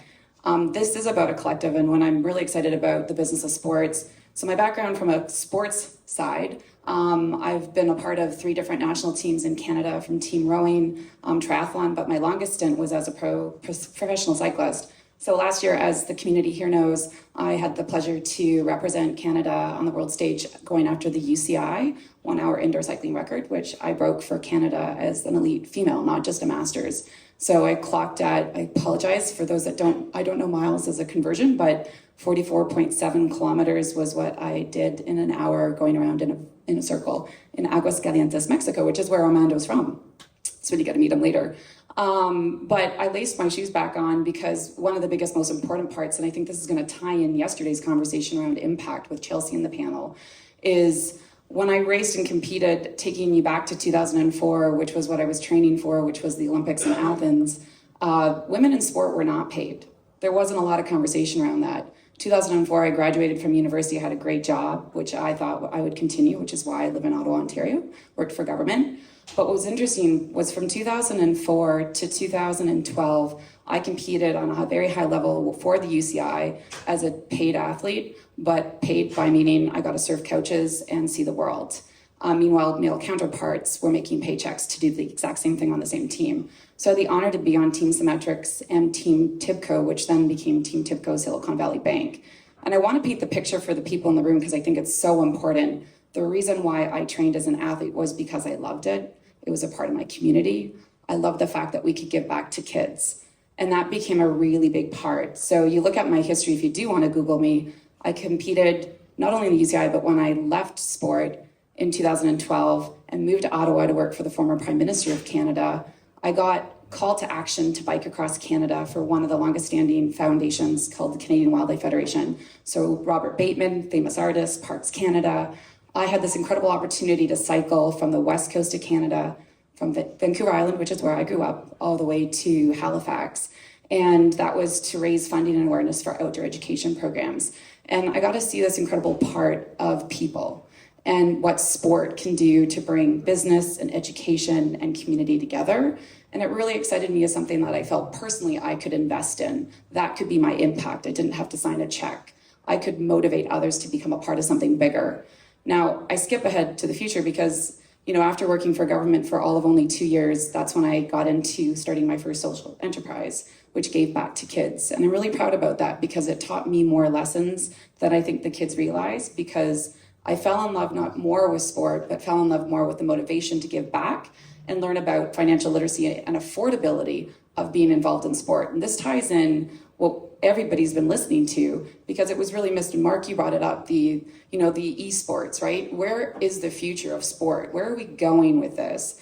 And it's fandom. And there's this big piece missing. A gentleman that joined us today from Cincinnati, but you were in Germany, you're focused on commerce. So for those that know, what I fell into was the fintech space and payments. I saw the action of taking sport and marrying that into payments, gamification, and commerce. Because at the end of the day, anybody playing pickleball, they got to consume. They got to buy a new pair of awesome shoes so they don't sprain their ankle like hopefully none of us do today because I got my running shoes, so I'm hoping to get a pair of Tyrells. Yeah, I gotta get some pickleball shoes. But I think that's that ability to say, so I moved into a space to say I want to connect the B2B, but the B2C, so business to business and business to consumer. It's really at the end of the day, us as a fan that follows it, whether you're into listening to sports engine motors, right, revolving up, or is the next generation wanting to listen to an esports, which drives me. I love that idea. Like, I want to hear the tires. I want to see the parents be involved. So Tapago Technologies is my company where we focus on, again, that intersect between marketplace, ad tech, and payments and banking. And we created a glorified Starbucks rewards card. That's the easiest way to explain it, where we've got a marketplace of brands direct to us, not to third parties, where we've actually lowered their cost to acquire a customer, the triathlete, the cyclist, the pickleballer. And we put those brands in our marketplace, and we allow the consumer with Athletica rewards to consume first-party data. It's decentralized. Oh, there you go. Here, you can hear my story. 165 days in a year, 8,760 hours, 525,600 minutes, but better stated, 31,536,000 seconds. What you do with the time you have is up to you, a choice. I'd like to think that life is a gift and that every person has something they are here to accomplish in their lifetime, their own story. For me, it is simple, purpose and passion. It is in the journeys one takes in their life that the stories unfold and the reason of being here creates a footprint. At the age of 36, I dare to dream the same as I did. Totally slow motion. And hope to Yeah. continue the dream for the rest of my life. I sweat this much in Florida too in about 2 minutes, I discovered this morning. Each and every second has meaning and deserves to be used efficiently. There is not a minute to waste nor a second to lose. Where I am today is a product of an upbringing where opportunity was given to learn and grow. Challenges were often looked at as obstacles that were always attainable when hard work and determination gave way. And today, that is the same. When did you know that you would be? One did not learn to ride a bike without falling down and scraping. When did you know that you would be really In fact, great? if I didn't fall down with the lesson of getting back on the bike and trying to get When somebody came up and said that I passed them, well, it was the coach actually. It was interesting in 2004 when I left rowing. He still coaches the juniors in Victoria, and I think what's super cool is, talking about leadership and somebody finding something in you. He didn't want me to leave sport, and you guys will all laugh because I was riding a clunky steel bike. I was late to get to the boathouse at Elk Lake one day, and the rule of thumb was that if you didn't show up, you lost your seat in the boat. So I blew past this pack of cyclists, and it happened to be Hushang Amiri's team that were training, and he recognized who I was, and he came up and he said, do you want to try cycling? And I don't think you should leave sport.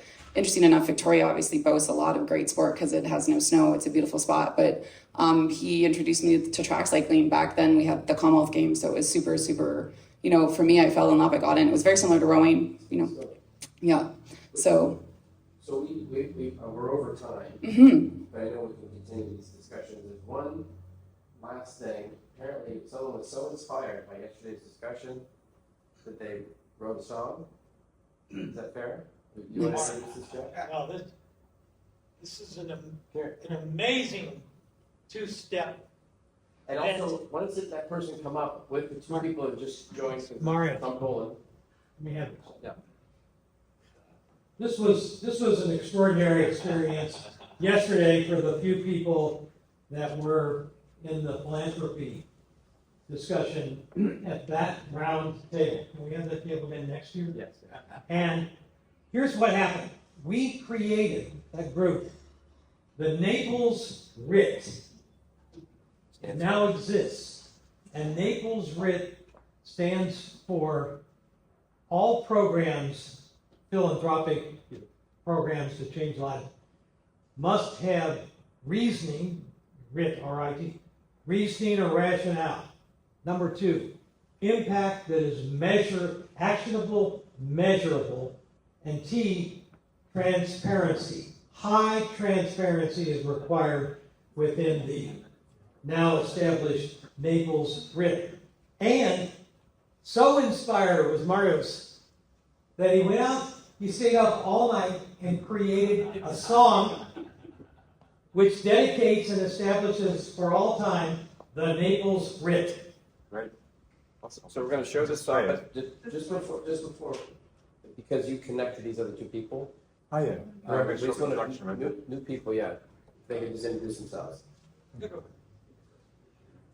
Hello everyone, my name is Maciej Sienkiewicz, I come from Poland. I lead for the Polish government the fund of funds that invest in venture capital funds. It's called philanthropies, but it's not a GP, we are an LP. We are an investor in 70 funds, including 40 funds that focus on Poland.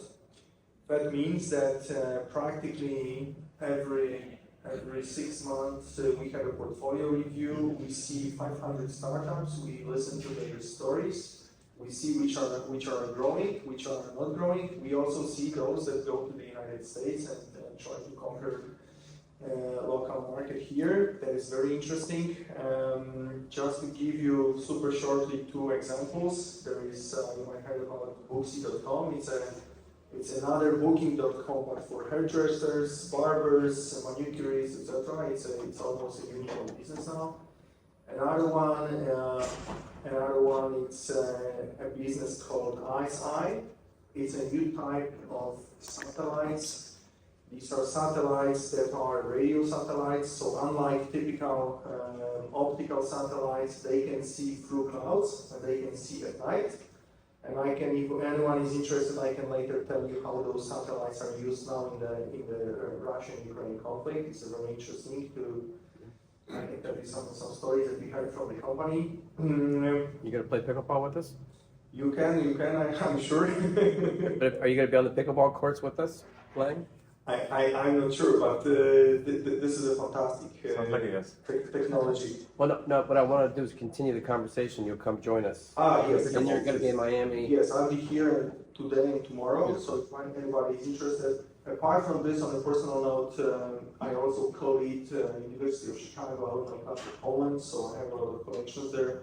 And also, before being in private equity before, I was also at McKinsey & Company, so I have a network in Poland pretty good. If anybody is interested in some fantastic startups from Poland that go global or go to the US, there are some very interesting business and investment opportunities. That's a segue to Oscar, because Hi, my name is Oscar Manowski. This is my 3rd time at a 361 event. I'm from Poland as well, and I recently joined a family business 2 years ago. We mainly deal in audiovisual equipment. We do rental, we provide multimedia equipment for science centers, museums, we do full exhibitions. We work a little bit in the US as well. And on top of that, we also organize the 60 Million Congress, which Mark has helped us organize a little bit this year. And that's happening on the 1st and 2nd of February in Miami. I can also tell you more about it later, but I'm going to take up too much time now. Thanks. yeah, and you'll see some of those startups, and we're going to be dedicating more time, because I think there's a huge opportunity for our community to invest in Poland and help those companies come in. So back to Jack's intro. So Marius, why don't you go to the podium? Yes. Since you're I thought you were gonna dance like while you're doing it. Like this was the deal, no? Okay. Go up there so we can. You're gonna put a see bow you. on the Naples conference. His words are up there, and the music will be in the air. I mean, like we can just play, but what I laughed about yesterday, the whole discussion went like in other directions, and we did a transcription, like just audio recording, and then ChatGPT was giving us really nice kind of wrap up. And this stood out. Why? Because in always looking for the solution in the complex world, we might always try to find an easy kind of repeatable process and solution definition. But what I love about this is just a set of very simple to remember principles and also hopefully easy to implement. And it was really just whatever also ChatGPT was giving as a result of the whole conversation was actually resonating with whatever you posted there as a finding. And that's why I love it, and so we like this song. Yeah, so just great. Giving principles, we bring the fire. And Naples community united, we aspire. Rational minds with an equality sight. Together we rise, making moves that feel right. Addressing root causes, not just symptoms we see. Systemic change that aim reaching new heights, and we agree. Making an impact measurable and also tight. Maple sea rap, shining radiantly bright. Maple reach, collide, we embrace non-profits uniting. Live in a lasting is reducing duplication. We maximize, together we amplify. Philanthropies facing our rise. This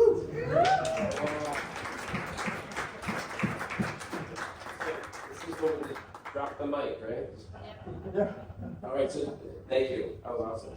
All right, we're going to transition. So you know where we were yesterday. If you don't know, find somebody who knows. We're heading to the East Naples Community Park to play pickleball. There's a lunch there, and we can change. We will be heading little awards. So we got some viral shoes, some other things we'll be giving away for the maybe it'll be for the best dressed, or the funniest, or whatever. But we will have a little competition, real competition, and then as you go to Miami, so I know some people are worried about logistics of showering and whatnot. Don't worry, like we're just going to be 7, 8 o'clock. We're going to be at the Blow Bar in Fontainebleau Hotel. Hopefully it gives you enough time just to transition. If you need a ride, you know, we're not going to leave anyone behind. We'll maybe sharing Ubers or whatever. I have 2 more spots in the car. There you go. Who else has room in their car? Hands up. See, we'll take care of it. It's my personal. Actually. So thank you, everybody. This is great. Yes. Is he driving? Is he driving though? That's tough to beat. Just saying. Right. Well, thank you, everybody. We'll see you on the pickleball courts. Come join our 361 firm community of investors and thought leaders. We have a lot of events created by the community as we collaborate on investments and philanthropic interests. Join us.